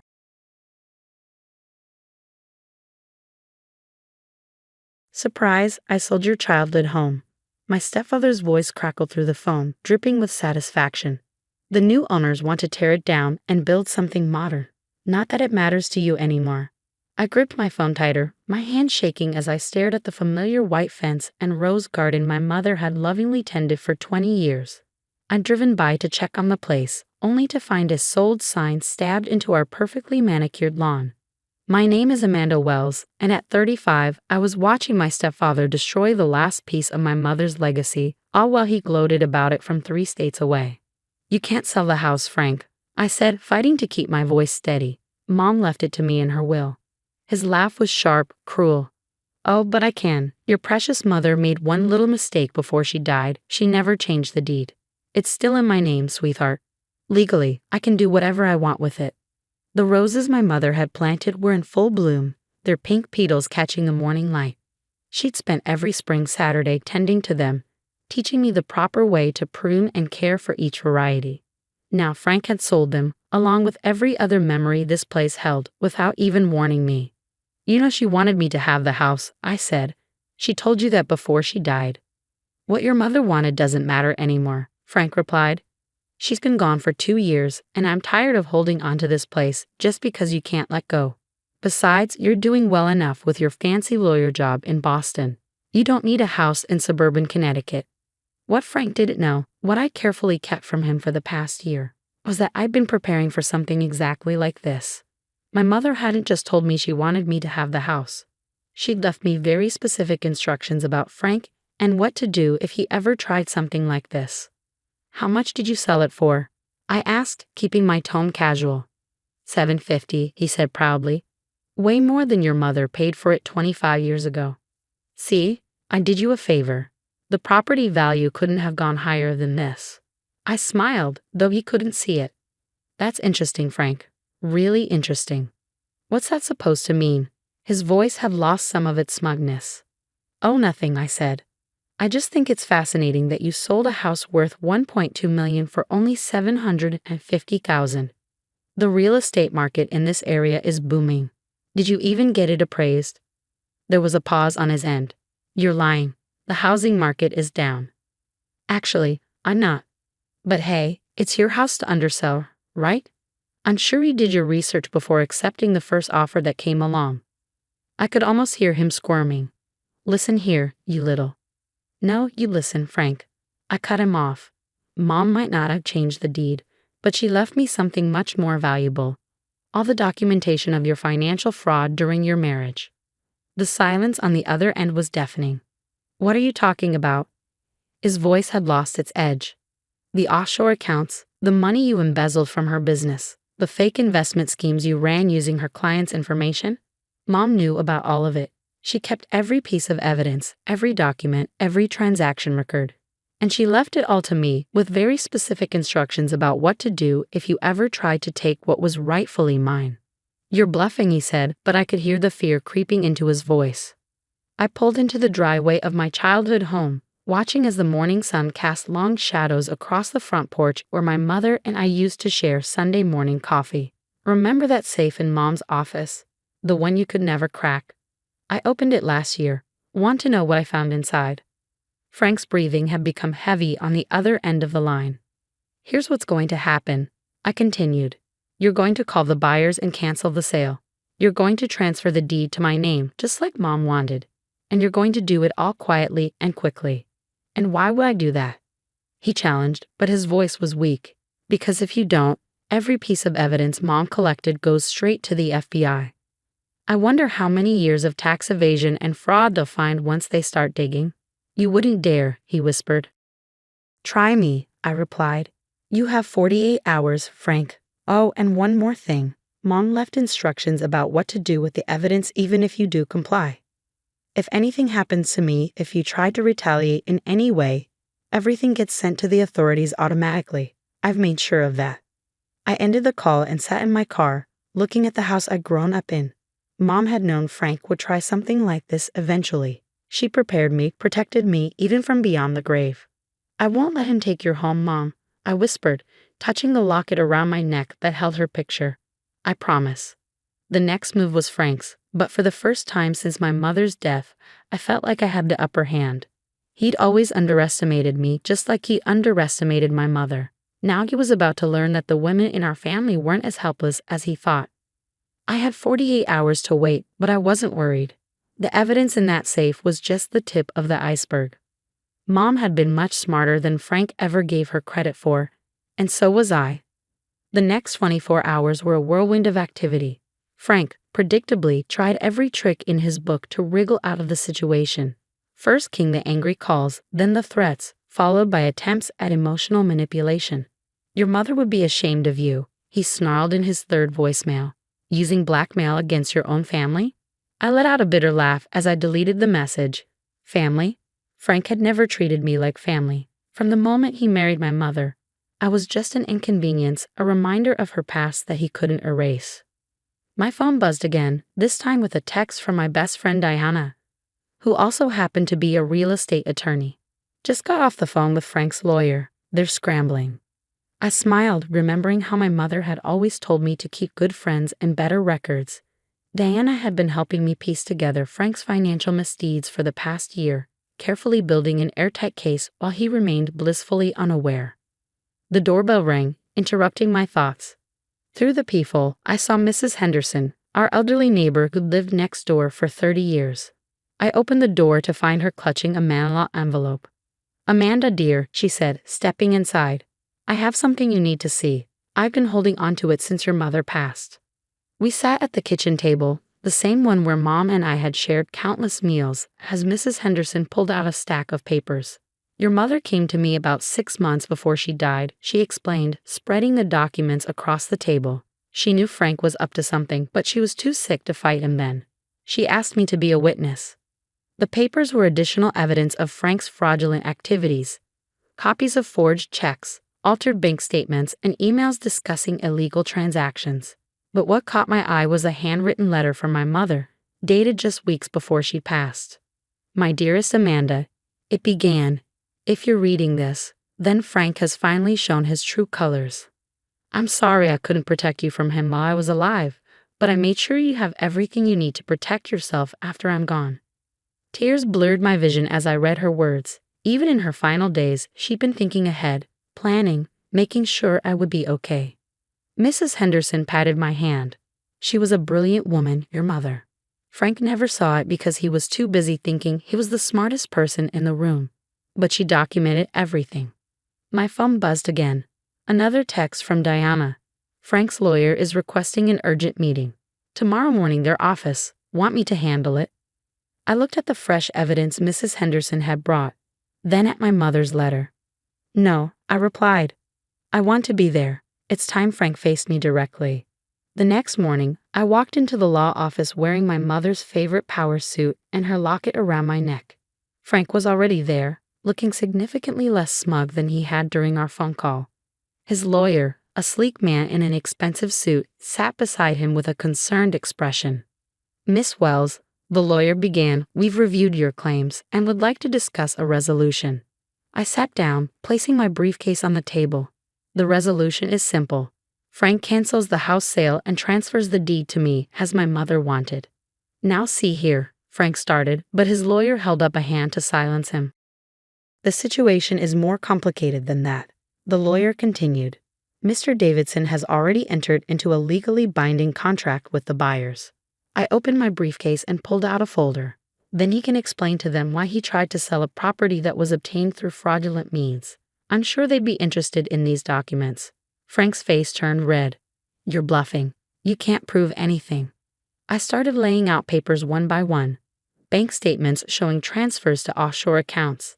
Emails discussing money laundering through Mom's business. Forged documents with your signature. And this morning, I received even more evidence from a very reliable witness. The lawyer picked up one of the documents, his expression growing increasingly grave as he read. "That's not even everything," I continued. "Mom kept detailed records, Frank. Every time you stole from her, every time you used her business to hide your illegal dealings. She knew what you were doing, but she was too sick to stop you. So she made sure I could." Frank's lawyer leaned over to whisper something in his ear. The color drained from Frank's face.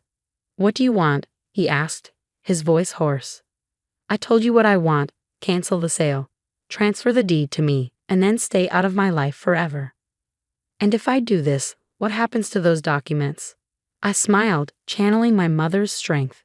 "They stay exactly where they are, safe and secure. Consider them my insurance policy. If you ever try to come after me or my inheritance again, everything goes to the authorities. Mom made sure of that." The lawyer cleared his throat. Miss Wells, would you give us a moment with our client? I stood up, smoothing my skirt. Take all the time you need, but remember, the 48-hour deadline still stands. As I walked out of the conference room, I could hear Frank's angry whispers and his lawyer's urgent responses. I touched my mother's locket, drawing strength from it. You were right, Mom, I whispered. Sometimes the best defense is being prepared for the worst. Diana was waiting outside, ready to handle the legal details once Frank inevitably caved. We both knew he would. He had too much to lose if he didn't. Your mom would be proud, she said, squeezing my hand. You protected her legacy. I nodded, looking out the window at the city skyline. For the first time since my mother's death, I felt like I was truly honoring her memory, not just by saving our home, but by standing up to the man who had underestimated us both. 2 days later, I stood in my mother's garden, watching as Frank's lawyer handed over the final paperwork. The house sale had been canceled, the deed was in my name, and Frank had signed a legal agreement never to contest my ownership. Everything's in order, Diana confirmed, reviewing the documents one last time. The house is officially yours, Amanda. I knelt down to touch the soft petals of my mother's roses, remembering how she'd always said a garden was like life. It needed patience, care, and sometimes a little thorns for protection. Frank hadn't gone quietly, of course. He'd made one last desperate attempt to save face, trying to spin the story to family and friends about how he'd generously decided to honor my mother's wishes. But the truth had a way of coming out.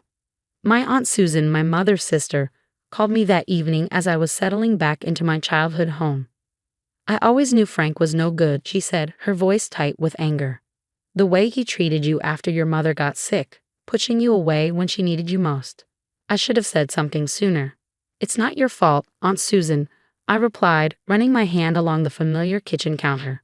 Mom knew what she was doing. She protected me in her own way. She certainly did, Susan laughed. You should have seen Frank's face at the country club yesterday. He practically ran out when people started asking about the house situation. Apparently, some rumors about his business dealings have started circulating too. I smiled, thinking of the small USB drive still safely tucked away in my mother's old safe. Frank might have avoided legal consequences for now, but his reputation in the community was another matter entirely. The next few weeks were a blur of activity. I took a leave of absence from my job in Boston to focus on restoring the house to its former glory. Every room held memories of my mother, but instead of feeling sad, I felt her presence guiding me. Mrs. Henderson became a regular visitor, bringing over casseroles and sharing stories about Mom that I'd never heard before. She knew Frank would try something like this eventually, Mrs. Henderson said one evening as we sat on the porch. That's why she started gathering evidence years ago. Your mother was always thinking ahead, protecting what mattered most. I just wish she'd been able to see him get what he deserved, I admitted. Mrs. Henderson smiled knowingly. Oh, but she did, through you. You're so much like her, Amanda. Same quiet strength, same determination. Frank never saw it coming because he never really saw either of you. She was right. Frank had always underestimated us, seeing my mother as just a successful businesswoman he could exploit, and me as the naive stepdaughter he could push aside. He never understood that we were playing the long game. The final piece of closure came in the form of a letter from Frank's lawyer. He was moving to Florida, presumably to escape the whispers and sideways glances that now followed him around town. His reputation was in tatters, his social standing destroyed. The mighty Frank Davidson had fallen, not through legal prosecution, but through the careful, patient planning of the women he thought he could control. As I sat in my mother's garden that evening, watching the sunset paint the sky in shades of pink and gold, I opened her locket and looked at her smiling face. We did it, Mom, I whispered. We protected your home, your legacy, everything you worked for. My phone buzzed with a text from Diana. Drinks tonight to celebrate. The whole neighborhood's talking about Frank's hasty departure. I smiled, typing back a quick reply. The celebration could wait. Right now, I wanted to sit in this garden, surrounded by the roses my mother had planted, and enjoy the peace that came with knowing I'd honored her final wishes. The house wasn't just a building or an inheritance. It was a testament to my mother's wisdom, her foresight, and her love.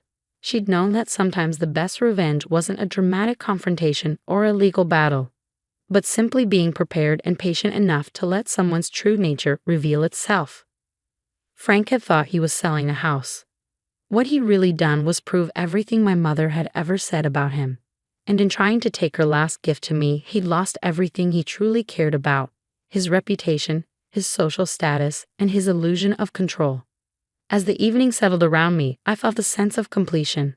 My mother's roses would bloom again next spring, and the spring after that, their beauty and resilience a constant reminder that some things are worth protecting, worth fighting for, worth waiting for. And somewhere, I knew my mother was smiling, proud that her daughter had finally bloomed into the strong, capable woman she'd always known I could be.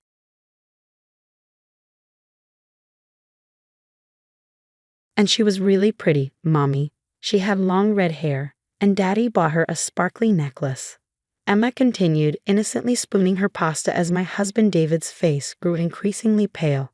I watched him squirm, pretending to be absorbed in my own dinner, while our 8-year-old daughter unknowingly exposed his secret. Emma, sweetie, you must be mistaken, David stammered, shooting me nervous glances. I was at work all day. No, Daddy, I saw you. When Grace's mom took us to the mall after school, you were at the jewelry store with the pretty lady. I set down my fork, maintaining my composure. David, you've barely touched your dinner. Is everything all right? My name is Catherine, and at 35, I was watching my decade-long marriage unravel over spaghetti and meatballs. But unlike my husband, who was practically sweating through his expensive dress shirt, I wasn't surprised. I'd known about his affair for 2 months. It started with small changes: late nights at the office, mysterious weekend business meetings, and suddenly needing to work out at 8 p.m. Classic signs, really, but the confirmation came from our joint credit card statements: charges at high-end restaurants on nights he claimed to be working, hotel bookings disguised as business expenses, and jewelry store purchases that never made their way to me. Emma, honey, why don't you go play in your room for a bit? David suggested, his voice strained. Daddy needs to talk to Mommy. But I'm not finished with my dinner, Emma protested. It's okay, sweetheart, I said calmly. Finish your dinner. Your father and I can talk later. David shot me a desperate look, but I just smiled and asked Emma about her day at school. He had no idea that while he'd been planning romantic rendezvous with his red-headed mistress, I'd been making plans of my own. 2 months ago, when I first discovered his affair, I contacted the best divorce attorney in the city. Together, we'd been meticulously documenting everything: the suspicious charges, his absences, even hiring a private investigator to gather photographic evidence. I'd opened separate bank accounts, secured copies of all our financial records, and started quietly moving my personal assets out of our joint accounts. The lady called Daddy sweetie too, Emma continued innocently. Just like you do, Mommy, and they were laughing a lot. David abruptly stood up, his chair scraping against the floor. I need some air, he muttered, heading for the back door. David, I called after him, my voice steady. Don't forget you promised to help Emma with her science project tonight. The one about family trees. He froze, hand on the doorknob. The family tree project, due tomorrow, where Emma had to present about her family to her 3rd grade class. The same class that redhead Melissa's daughter attended. The same Melissa who worked as his executive assistant and was now apparently shopping for jewelry with my husband. I'll be back soon, he stammered, practically running out the door. I helped Emma finish her dinner, listening to her chatter about school and friends, including casual mentions of Miss Melissa's daughter, that made the whole picture crystal clear. My daughter had unknowingly been my best source of intelligence over the past months, dropping innocent comments about seeing Daddy at various places with her friend's mom. After tucking Emma into bed, I sat in our home office, reviewing the latest email from my attorney. Everything was in place: documentation of David's affair, financial records showing his misuse of our joint funds, and evidence of his attempts to hide assets. Tomorrow, he would be served with divorce papers at his office, right in front of his precious Melissa. My phone buzzed with a text from David. Working late tonight. Don't wait up. I smiled, typing back, of course, honey. By the way, Emma did such a wonderful job on her family tree project. She even included a picture of you and Melissa from the mall today. Her teacher will love it. There was a long pause before my phone started ringing. I let it go to voicemail, instead opening my laptop to finish some work. As the CEO of my own marketing firm, I had built a successful career while David climbed the corporate ladder. He had no idea that I'd already secured my company's assets and documented how he tried to use our joint accounts to fund his affair. The front door burst open 20 minutes later. David rushed in, face flushed and tie askew. "Catherine, we need to talk." I looked up from my laptop, the picture of calm. "About what, David? About how you've been sleeping with your assistant? About the jewelry you've been buying her with our joint account? Or about how our daughter saw you today and innocently exposed everything at dinner?" He stared at me, mouth opening and closing like a fish out of water. I can explain." "Save it for your lawyer," I replied, turning back to my work. "You'll be hearing from mine tomorrow morning." The next morning, I went about my routine as if nothing had changed. I made Emma's breakfast, packed her lunch, and drove her to school, all while David watched me nervously from the kitchen, still wearing yesterday's rumpled clothes after spending the night on the couch. "Catherine, please," he tried again as I gathered my work files. "We can work this out. It was a mistake." I checked my watch, 8:45 a.m. Perfect timing. A mistake. I raised an eyebrow. Like the mistake of booking the Ritz-Carlton on our anniversary weekend, but not with me, or the mistake of using our family vacation fund to buy Melissa that tennis bracelet. His face went white. "How did you?" "Oh, David," I smiled, picking up my briefcase.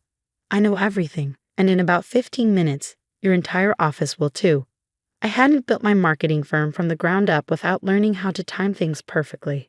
As I pulled out of our driveway, I received a text from my attorney confirming that his associate was entering David's office building, right on schedule. My phone started ringing immediately after, David probably realizing what was about to happen. I silenced it and continued driving to my office, where my team was preparing for an important client presentation. I had worked too hard to let David's drama affect my professional life. By 10 a.m., my phone was flooded with messages, not just from David, but from his family too. His mother, who had always treated me with thinly veiled disdain, left a voicemail full of tears and accusations. "How could you embarrass our family like this? David is a good man. He made one mistake." One mistake. That's what they all called it. Not the months of lying, not the thousands spent on another woman, not the way he'd smiled at our daughter every day while betraying our family. Just one mistake. My assistant Sarah poked her head into my office. "Your mother-in-law is in the lobby. Should I tell security to escort her out?" I sighed, closing my laptop. "No, I'll handle it." Margaret Davis stood in my lobby, designer handbag clutched tight, face pinched with anger. "How dare you?" she hissed as soon as she saw me. "Serving him with divorce papers at work? In front of everyone? Would you have preferred I did it at your country club?" I asked calmly. "Or maybe during your next family dinner where you spend hours praising David while criticizing my career?" "He told me everything," she continued as if I hadn't spoken. "About how you're always working, how you care more about your company than your family. No wonder he sought comfort elsewhere." I let out a small laugh. "Comfort? Is that what we're calling it?" "Well, Margaret, since David told you everything, did he mention using our joint accounts to fund his affair? Or how about the fact that he tried to access Emma's college fund last week?" That made her pause. David had always been her golden child, the successful son who could do no wrong. He wouldn't. "Check your phone," I suggested. "I'm sure the pictures are already circulating around the office. Your son being served divorce papers while standing next to his mistress. I hear Melissa's husband got his copies this morning too." Margaret sank into one of the lobby chairs, her righteous anger deflating. I almost felt sorry for her. Almost. "You know what the funny thing is?" I continued, keeping my voice low. "I would have respected him more if he'd just been honest. Instead, he gaslit me for months, made me feel crazy for suspecting anything, all while parading around with Melissa in public, not even caring that his own daughter might see them." "Emma?" Margaret whispered, finally remembering her granddaughter. "How is she?" Confused. Hurt. Wondering why her daddy was buying jewelry for her friend's mom. I straightened my jacket. "Now, if you'll excuse me, I have a company to run. You should probably check on David. I hear he's not having a great morning." As if on cue, my phone buzzed with a news alert. Someone at David's office had leaked the story to a local business blog. Senior executive served divorce papers in office romance scandal. Below was a picture of David, papers in hand, standing next to a red-faced Melissa. Margaret looked at her own phone, face crumpling as she read the headline. Without another word, she gathered her belongings and hurried out, likely rushing to damage control for her precious son. I returned to my office, where Sarah was waiting with coffee and a supportive smile. "Your lawyer called," she said. "Apparently, David's trying to access all your joint accounts." "Let him try," I replied, sitting down at my desk. "He'll find them all frozen. Amazing what banks will do when you show them evidence of financial infidelity." The rest of the day passed in a blur of meetings and calls. I focused on work, on my clients, on anything but the drama unfolding across town. By the time I left to pick up Emma from school, I had 3 missed calls from David's lawyer and a text from Melissa herself. A lengthy apology that I deleted without reading. Emma was quiet during the drive home, clutching her family tree project. "Mommy," she finally said as we pulled into our driveway. "Sarah's mom said her daddy did something bad too, and now they don't live together anymore.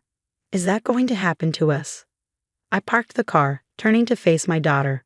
The real fallout was just beginning, and I needed to be ready for it.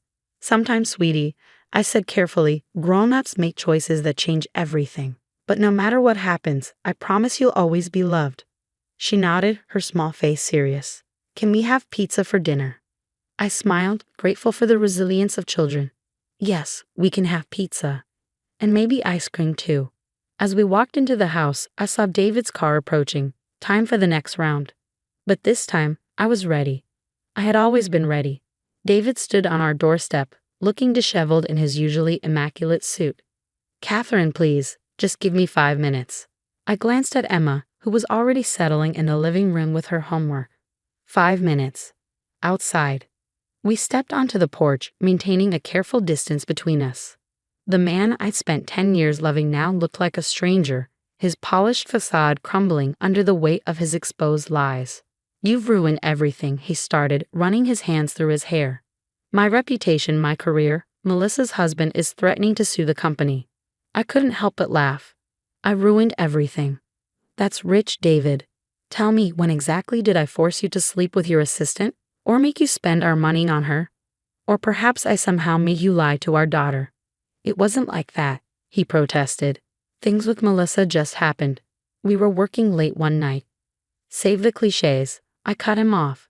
"I'm not interested in your excuses. What I am interested in is discussing custody arrangements and division of assets. Through our lawyers, of course." His face darkened. "You think you're so clever, don't you? Planning all this behind my back, making me look like a fool at work. But you forget, I know things about your company, things that wouldn't look good to your clients." I smiled, pulling out my phone. "You mean like the confidential files you tried to access last week? The ones you thought you could use as leverage? Check your email, David. You'll find a cease and desist letter from my corporate attorney." He stared at me, realization dawning. "You knew. All this time you knew." "I built my company from nothing," I said quietly. "Did you really think I wouldn't protect it? That I wouldn't notice when my own husband tried to steal corporate secrets?" Inside, I could hear Emma talking to someone, probably on the phone with her grandmother. Margaret, no doubt trying to damage control from all angles. "What do you want?" David finally asked, deflating. "Money? The house." "I want what's fair," I replied. "And I want you to be a better father than you've been a husband. Emma deserves that much." As if on cue, our daughter appeared at the door. "Mommy, can we order the pizza now?" "Oh, hi, Daddy." The awkwardness was palpable. David tried to smile, but it looked more like a grimace. "Hi, Princess. How was school?" "Fine," she said, suddenly shy. "We didn't show our family trees today. Teacher said we'll do it tomorrow instead." I saw David flinch, remembering the project that had sparked this whole revelation. "Emma, honey, why don't we go pick which toppings you want? I'll be right there." After she disappeared inside, I turned back to David. "The lawyers will be in touch about a custody schedule. Until then, I suggest you find somewhere else to stay." "This is my house too," he protested weakly. "Actually, I pulled out another document from my pocket. It's not. Remember when you were too busy with work to attend the refinancing meeting last month? I had you sign the quitclaim deed along with all those other papers you didn't bother to read." His face went from red to purple. "You can't do this." "I already did," I replied calmly. "Now, if you'll excuse me, I promised our daughter pizza." As I closed the door on his stunned face, I felt a weight lift from my shoulders. The past 2 months of careful planning, of maintaining a facade while gathering evidence, had finally paid off. Later that evening, after Emma was asleep, I sat on our back porch with a glass of wine. My phone buzzed with a text from my attorney. David had finally left the property, and his lawyer was reaching out to discuss settlement terms. Another message popped up, this one from Melissa. "I'm so sorry. I never meant for any of this to happen." I deleted it without responding. Her guilt wasn't my concern anymore. The next few weeks would be challenging, explaining the situation to Emma, dealing with David's family's attempts at reconciliation, managing the gossip at both our companies. But for the first time in months, I felt at peace with my decisions. My phone rang one last time. Grace, Emma's friend's mother, the one who had been at the mall that fateful day. "Catherine, I just wanted you to know, you did the right thing. I saw them that day at the mall, and I couldn't figure out how to tell you." Emma just blurted it out so innocently. "Thank you, Grace," I replied. "Sometimes our children see things more clearly than we do." As I ended the call, I looked up at the stars, thinking about the future. It wasn't the life I'd planned, but maybe it would be better, stronger, more honest. Inside, Emma's family tree project lay on the kitchen table, waiting to be revised. Tomorrow, she would tell her class a different story about her family. Not the one she planned, but the true one. And sometimes that's the most important story of all.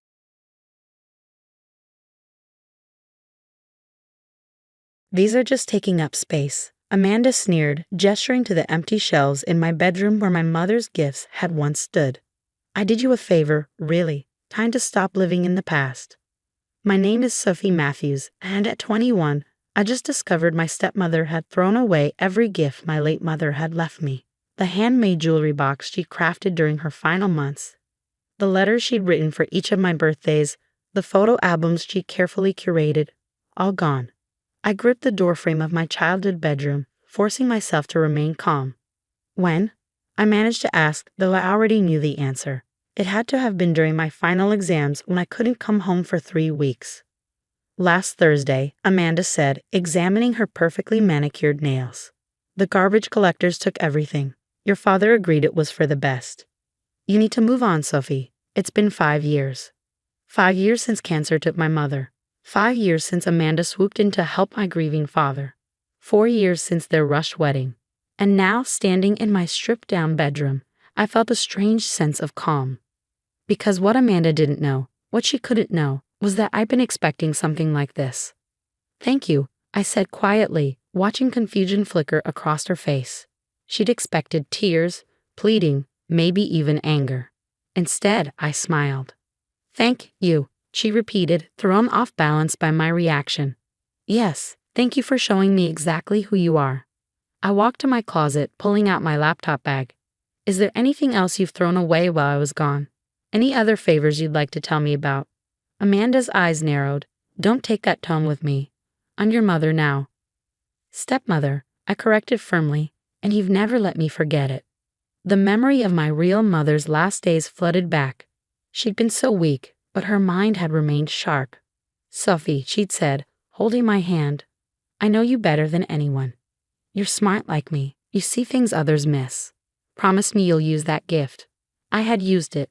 I'd watched Amanda for 4 years, noticed how her eyes lingered on my mother's things, saw the way she'd accidentally break or misplace small mementos. I prepared for this moment meticulously. "Your father supports my decision," Amanda said, lifting her chin.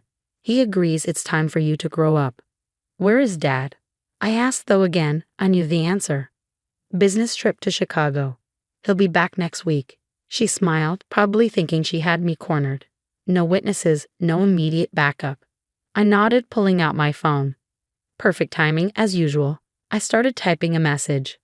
"What are you doing?" Amanda demanded, her confidence wavering slightly.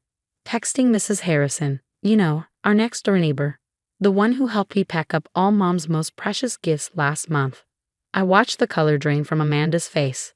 The one who has everything safely stored in her basement. "You're lying," Amanda snapped, but her voice trembled. "Am I?" Mom always said I was smart like her. Did you really think I wouldn't notice how things kept disappearing? How you test the waters by throwing away smaller items? I showed her my phone screen, where Mrs. Harrison had already replied with a thumbs up emoji. Amanda's perfectly composed facade cracked.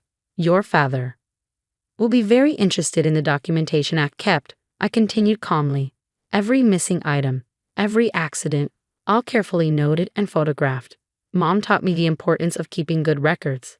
I walked to my desk, opening the bottom drawer. She also taught me about backup plans. I pulled out a sealed envelope, my mother's handwriting clear on the front. For Sophie, open when you're ready. Amanda's eyes fixed on the envelope. What is that? Something Mom left me. Something you couldn't throw away because you didn't know it existed.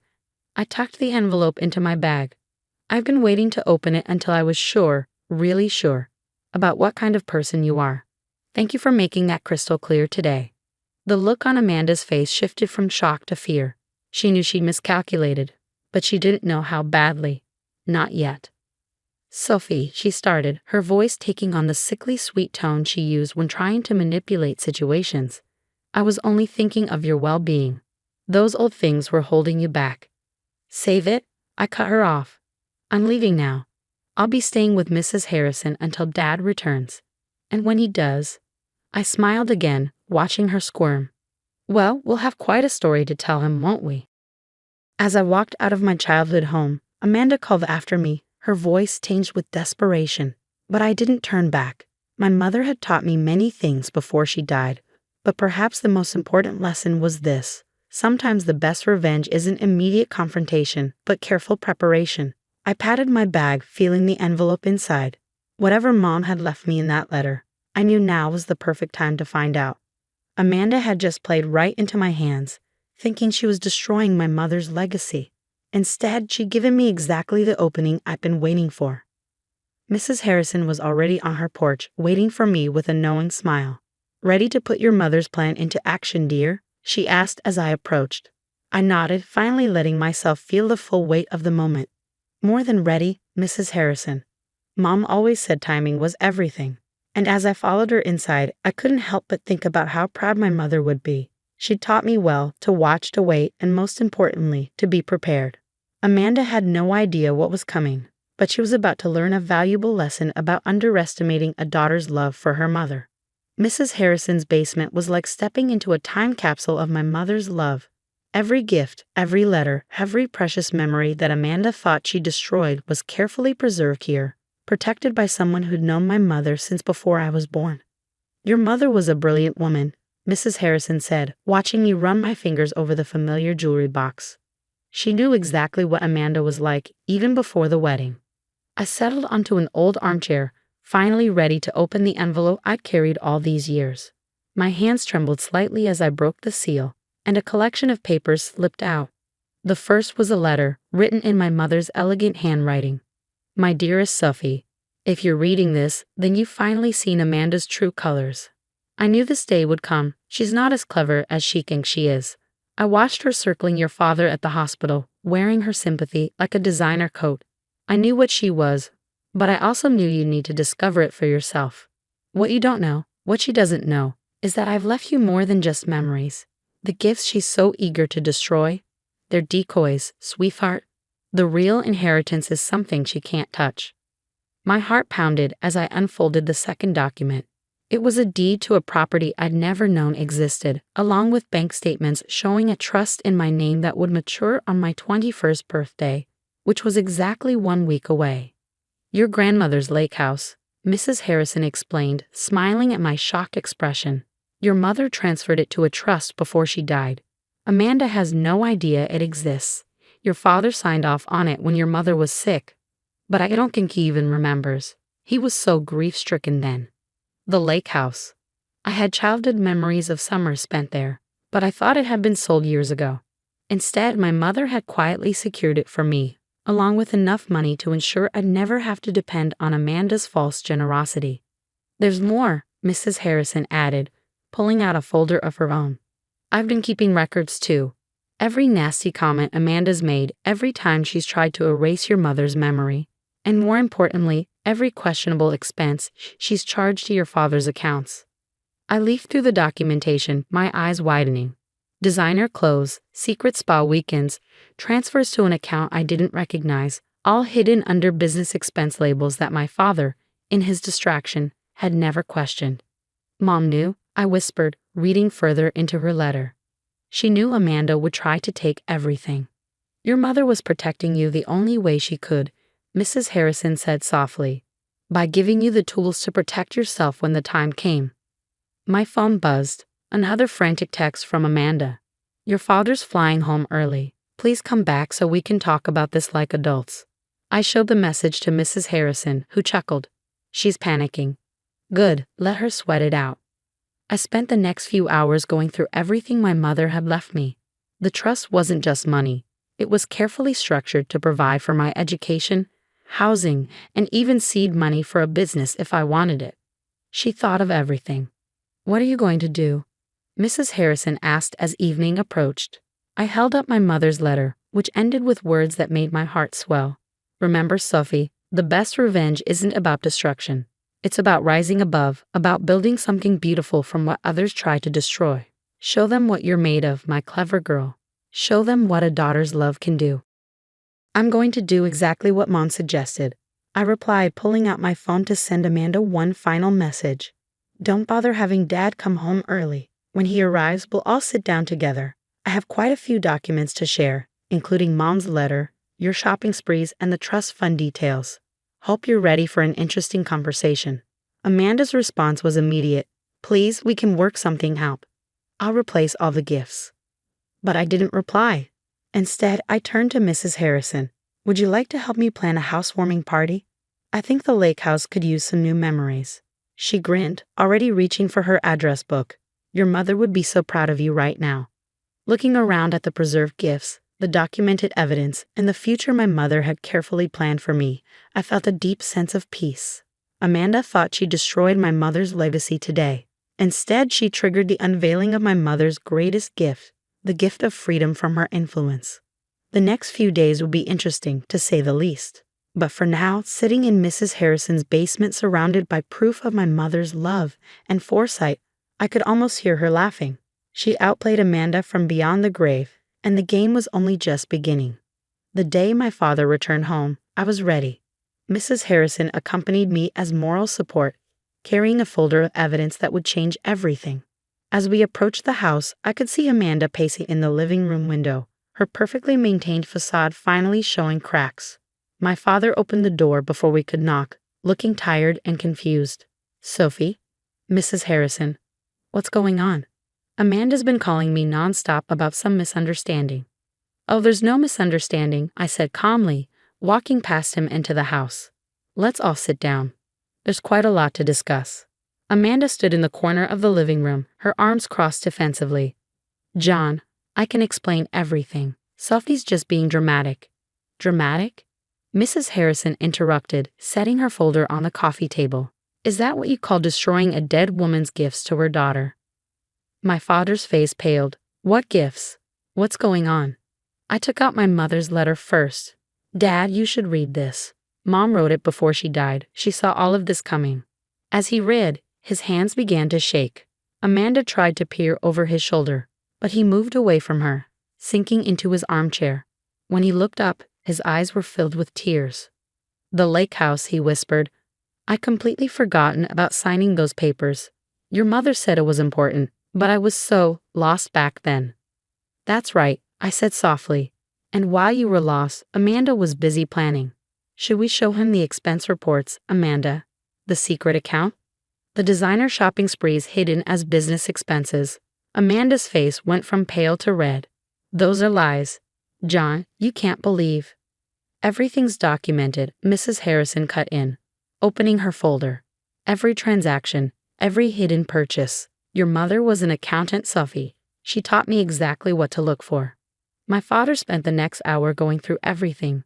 The trust documents, the expense reports, the photographs of items Amanda had accidentally broken or lost over the years. With each revelation, he seemed to age and strengthen simultaneously, as if scales were falling from his eyes. All this time, he said finally, looking at Amanda with new eyes, I thought you were helping us heal. Instead, you were trying to erase Catherine completely. Amanda tried one last time to salvage the situation. John, please. I did it for us. Those old memories were holding us back. Sophie needs to move on. Stop. My father's voice was firm. Just stop. I think you should pack your things and leave. Leave? You can't be serious. I'm your wife. Not for much longer, he replied, holding up the expense reports. I've seen enough. Get out. As Amanda stormed upstairs to pack, my father turned to me. Sophie, I'm so sorry. I've been blind, and you've paid the price for it. I squeezed his hand. Mom knew this would happen. That's why she prepared everything.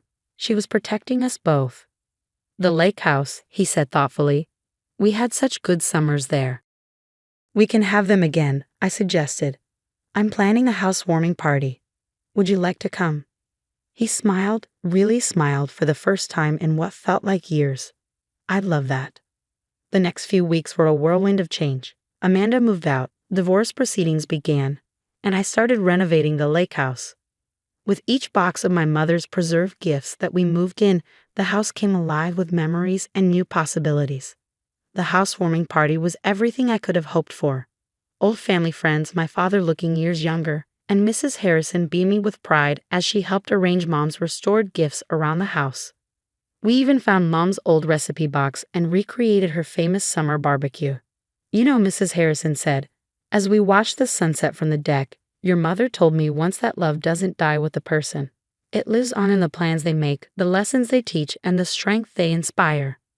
I touched the locket around my neck, one of the many gifts Amanda had failed to destroy. Inside was a tiny photo of Mom, smiling her knowing smile. She was right, I replied.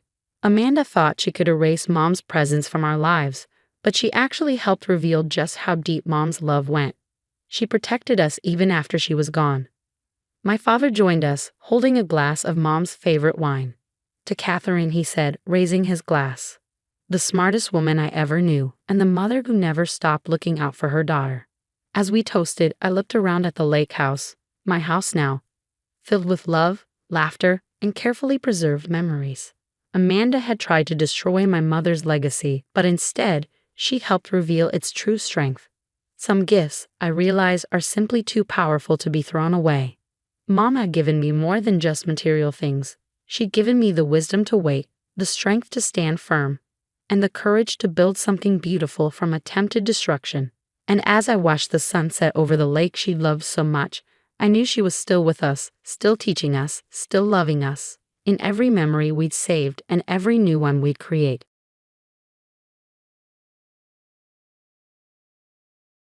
Look at her, acting all innocent. Amanda's voice cut through the silence at our weekly family dinner. While precious family heirlooms keep disappearing whenever she visits, my sister-in-law's accusation hung heavy in the air as all eyes turned to me. My name is Eleanor Mitchell, and at 34, I found myself the target of a calculated campaign to destroy my reputation within my husband's close-knit family. It started small. A missing silver spoon here, a vintage brooch there. Items that had been in the family for generations began vanishing from my mother-in-law's carefully curated collection. I don't know what you're talking about, I said quietly, gripping my napkin under the table. My husband James sat beside me, his face a mask of confusion as he looked between his sister and me. The Victorian necklace disappeared right after you helped Mom organize her jewelry box, Amanda continued, her perfectly manicured finger pointing at me accusingly. And now Grandma Rose's music box is gone too. Quite a coincidence, don't you think? I felt my mother-in-law Margaret's disappointed gaze boring into me. Over the past 5 years, I'd worked hard to build a relationship with her, to prove I was worthy of her only son.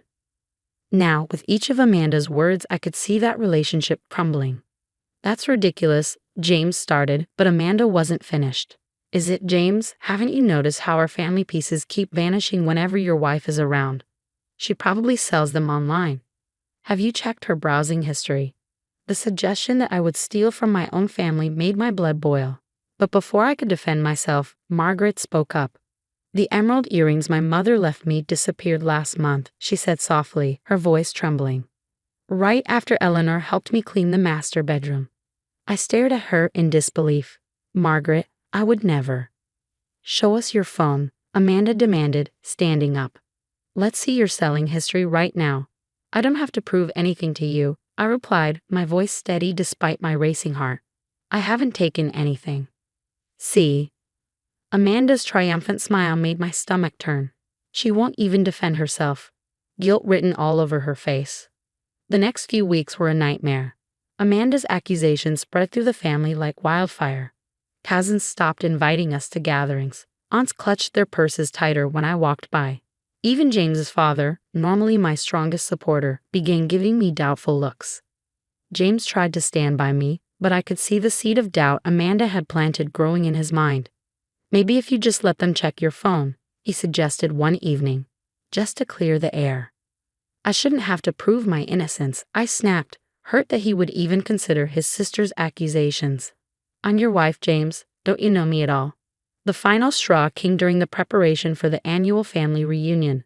Margaret called to tell me it might be better if I didn't attend this year. Her voice was apologetic but firm. Some family members are uncomfortable having their valuables around you, she explained. I'm sure you understand. I sat in my car after that call, tears streaming down my face. 5 years of building relationships, of trying to fit into this family, destroyed by Amanda's lies. But why? What did she gain from all this? The answer came unexpectedly one rainy Tuesday. I was driving home from work when I took a wrong turn, ending up in an unfamiliar industrial area. As I turned around in a storage facility's parking lot, something caught my eye. Amanda's distinctive red Mercedes parked near one of the units. I pulled into a spot, watching as my sister-in-law struggled with several large boxes. She was dressed in her usual designer outfit, looking out of place among the rows of storage units.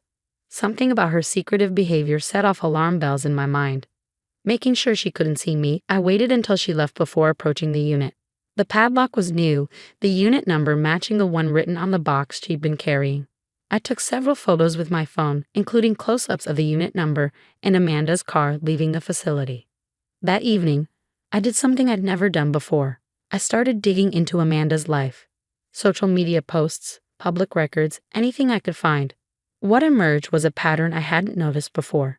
Every time she accused me of stealing something, she posted cryptic messages about new treasures and vintage finds on her private Instagram account. I hired a private investigator, Sarah Maxwell, who specialized in family disputes. Classic projection, she said after hearing my story. She's accusing you of exactly what she's doing herself. But we need proof. The storage unit, I suggested. Everything has to be there. Sarah nodded, already typing on her laptop. Leave it to me. I'll get the evidence you need. A week later, Sarah called with news that made my heart race. I've got it, she said, her voice excited. The unit's registered under her maiden name. I've documented multiple visits, always carrying boxes in, never out. And here's the kicker. She's behind on payments. The facility is planning to auction the unit next month. I gripped my phone tighter, a plan forming in my mind. Can you find out exactly when? Already did, Sarah replied. July 15th. Want me to make sure your family knows about it? I thought about Margaret's disappointed face, about James's wavering trust, about Amanda's smug accusations. No, I said finally, I have a better idea. Let them find out when the unit opens. For the first time in months, I felt hope replacing the hurt and anger. Amanda had spent so long weaving her web of lies, she'd forgotten one crucial thing. The truth always finds its way out. As I hung up the phone, I couldn't help but smile. July 15th couldn't come soon enough. The next few weeks were a careful dance of patience and preparation. Sarah kept me updated on Amanda's movements while I maintained my distance from the family, playing the role of the shamed outcast perfectly. Every time Amanda visited her storage unit, Sarah documented it with photos and videos. During one of our coffee meetings, Sarah showed me something interesting. Look at this, she said, sliding her tablet across the table. I ran a background check on Amanda's finances.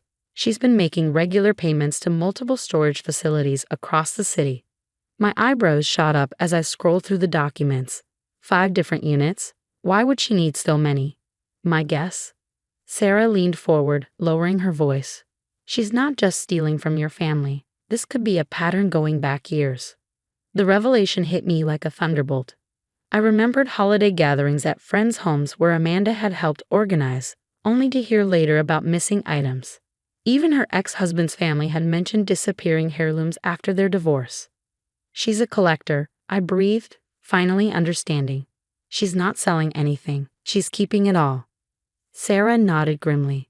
It's more common than you'd think. Some people become obsessed with possessing family heirlooms, especially if they feel entitled to them. A memory surfaced. Amanda's face when Margaret had shown me her mother's jewelry collection for the first time. The barely concealed rage when Margaret mentioned leaving certain pieces to me in her will. She can't stand that I might inherit anything, I realized. This whole thing isn't just about stealing, it's about making sure I'm cut out of the family entirely. As July approached, I noticed Amanda becoming increasingly agitated. She started making mistakes. Twice, Sarah caught her attempting to move items between storage units late at night. Once, she left a storage receipt in Margaret's house, though she quickly retrieved it before anyone else saw. The family, meanwhile, remained firmly under her spell. Margaret had stopped calling altogether. James's father avoided eye contact at chance meetings in town. Even James seemed distant, spending more time at work and less time at home. One evening, I found him staring at old family photos. I just don't understand, he muttered, more to himself than to me. You've always loved my family, treasured their history. Why would you do this? I wanted to tell him everything, to show him Sarah's evidence, but I knew he needed to see the truth for himself. Instead, I simply said, sometimes things aren't what they seem, and left him to his thoughts. 2 weeks before the auction, Amanda made her biggest mistake. She hosted a family dinner, proudly showing off what she claimed was a recent antique store find, a distinctive Art Nouveau vase. I recognized it immediately as one of the pieces Margaret had reported missing months ago. I casually took a photo of it, pretending to admire its design. Later that night, I forwarded the picture to Sarah, who added it to our growing file of evidence. She's getting cocky, Sarah observed. She probably thinks she's won, that no one will ever connect the dots. The week of the auction, I carefully set my plan in motion. I had Sarah accidentally let slip to one of Margaret's bridge club friends about the storage auction. As expected, the gossip spread quickly through the family grapevine. Amanda's panic was immediate and visible. She showed up at our house unannounced, more disheveled than I'd ever seen her. You know something, she accused, her perfectly maintained facade cracking. What have you done? I met her gaze calmly. I haven't done anything, Amanda. Isn't that what you've been telling everyone? She left in a fury, her tires screeching on our driveway. Within hours, my phone was buzzing with messages from family members. Amanda had apparently gone on a rampage, accusing me of setting her up, of plotting against her. Her hysteria only served to make people curious about what could be in that storage unit. The day before the auction, James finally broke his silence. What's really going on, Eleanor? He asked, his voice tired. Amanda's acting strange. Everyone's whispering about some storage unit and you're just calm. I took his hand, squeezing it gently. Come to the auction tomorrow, I said softly. See for yourself. That night, I barely slept, thinking about what the next day would bring. Years of Amanda's careful deception were about to unravel. Part of me felt sorry for her. What kind of pain drives someone to not only steal from their family, but to systematically destroy someone else's reputation in the process? The morning of July 15th dawned bright and clear. Sarah called early to report that Amanda had been at the storage facility since dawn, trying to convince the manager to let her pay the overdue balance. Unfortunately for her, the auction had already been legally advertised and couldn't be canceled. I arrived early, parking where I could see the unit but remain relatively unnoticed. One by one, family members began to arrive. Margaret and her husband came first, then various aunts and uncles. James arrived alone, standing apart from the others, his face tense with anticipation. Amanda showed up last, her designer clothes wrinkled, her hair uncombed. When she saw the gathered family, she froze, her face draining of color. "What are you all doing here?" she demanded, her voice shrill. "This is private property." "Not anymore," the facility manager announced, stepping forward with his keys. "Unit 247 is up for auction due to non-payment. Standard procedure is to inventory the contents before bidding begins." As he moved toward the unit, Amanda made a desperate lunge for him. "You can't. Those things are mine. I just need more time to pay." 2 security guards gently but firmly held her back as the manager unlocked the door. The metal rattled as he lifted it, revealing what lay within. The silence that followed was deafening. There, carefully arranged on industrial shelving, sat every single stolen heirloom from the past year. Margaret's emerald earrings, Grandma Rose's music box, the Victorian necklace, even the Art Nouveau vase Amanda had tried to pass off as a recent purchase. But that wasn't all. The unit was packed with items I'd never seen before, each tagged and dated. Family treasures going back years, all meticulously organized and documented in Amanda's own handwriting. Margaret's sob broke the silence. "My mother's wedding china," she whispered, stepping forward. "You told me the movers broke it during the last house move. The dam had broken. Family members began calling out items they thought lost forever, each revelation adding to the growing horror of Amanda's deception. I stood back, watching as years of careful lies crumbled around my sister-in-law. James moved to stand beside me, his hand finding mine. "I'm so sorry," he whispered. "I should have believed you." Amanda, seeing her carefully constructed world falling apart, did the only thing she could think of. She ran. The aftermath of the storage unit revelation was like watching dominoes fall in slow motion. As Amanda fled the scene, Margaret sank to her knees among her recovered treasures, tears streaming down her face as she cradled her mother's china. Family members moved through the unit in stunned silence, identifying pieces they thought lost forever. The facility manager, witnessing the unfolding drama, agreed to postpone the auction after James explained the situation. Sarah appeared with documentation proving the item's rightful ownership, and slowly, methodically, we began the process of returning everything to its proper place. "There's so much here," Margaret whispered as we carefully wrapped each piece. "Not just our things, but items I don't recognize." She held up an antique silver frame. "This belongs to the Hendersons. They were our neighbors 5 years ago." The revelation that Amanda's theft extended beyond family opened another chapter of complications. Sarah helped compile a comprehensive inventory, and the police became involved. Detective Wilson, a compassionate officer specializing in family crimes, took charge of the case. "This is more common than you'd think," she explained as we documented each item.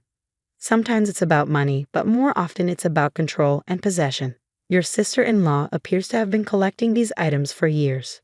The next few weeks were a blur of activity. News spread through our small community, and more families came forward to claim items they thought lost. Amanda had disappeared completely. Her house stood empty, her phone disconnected. She even cleaned out her bank accounts before vanishing. James struggled the most with the truth about his sister. "I should have seen it," he said one night as we lay in bed. "All those times she accused you, she was so specific about what was missing. How could she have known unless she took the items herself?" I squeezed his hand. "She knew exactly what she was doing.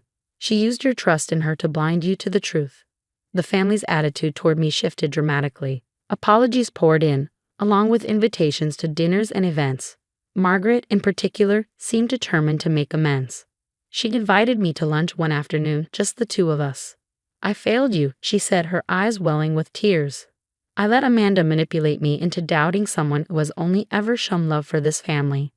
Can you ever forgive me?" I reached across the table and took her hand. "There's nothing to forgive. Amanda was your daughter. Of course you wanted to believe her."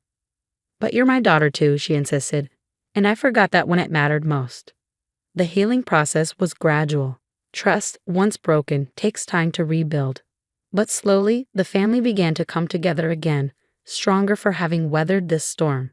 The empty chair at family dinners where Amanda used to sit served as a quiet reminder of how easily deception can tear apart relationships. 3 months after the storage unit discovery, we received news from Detective Wilson. Amanda had been located in Arizona, living under an assumed name. She'd been caught trying to talk her way into an elderly couple's home, claiming to be their long-lost granddaughter. The family had to decide whether to press charges. It was Margaret who made the final decision. "She needs help," she said firmly, "not just punishment. This isn't normal behavior." The court agreed. Amanda was charged but offered a plea deal that included mandatory psychiatric treatment. The evaluation revealed what some had suspected. She suffered from a severe mental disorder that manifested in compulsive collecting and manipulation. When I finally saw her again in the courthouse, she looked smaller somehow. The designer clothes and perfect makeup were gone, replaced by a simple outfit and tired eyes. I'm sorry, she said quietly, not quite meeting my gaze. I convinced myself you were the enemy, that you were trying to take my place in the family. It made stealing seem justified. I nodded, not quite ready to forgive but understanding better now. I hope you get the help you need, Amanda. The resolution wasn't as neat as in fairy tales. Amanda began treatment, but rebuilding trust would take years, if it ever happened at all. The family learned to be more open with each other, to question assumptions and communicate better. Margaret insisted on making changes to her will, establishing a clear system for family heirlooms to prevent future conflicts. She also started a tradition of monthly family meetings where concerns could be aired openly. 1 year after the storage unit revelation, we gathered for Thanksgiving. The dining room gleamed with recovered silver and china, each piece carrying a story of loss and recovery. As I helped Margaret set the table, she paused, holding Grandma Rose's gravy boat. You know, she said thoughtfully, sometimes good things come from bad situations. This whole ordeal taught me what really matters. It's not the things we inherit that make us family. It's how we treat each other. I smiled, remembering the dark days when I felt so alone. We're stronger now, I agreed, more honest with each other. James came up behind us, wrapping an arm around my waist. And more appreciative of what we have, he added, kissing my cheek. Amanda's empty chair remained at the table, but now it represented hope rather than loss. Hope that with help and time, even the deepest wounds could heal. Later that evening, as the family lingered over dessert, sharing stories and laughter, I caught Margaret watching me with tears in her eyes. What's wrong? I asked softly. She shook her head, smiling through her tears. Nothing's wrong. I was just thinking about how close we came to losing you because we couldn't see the truth.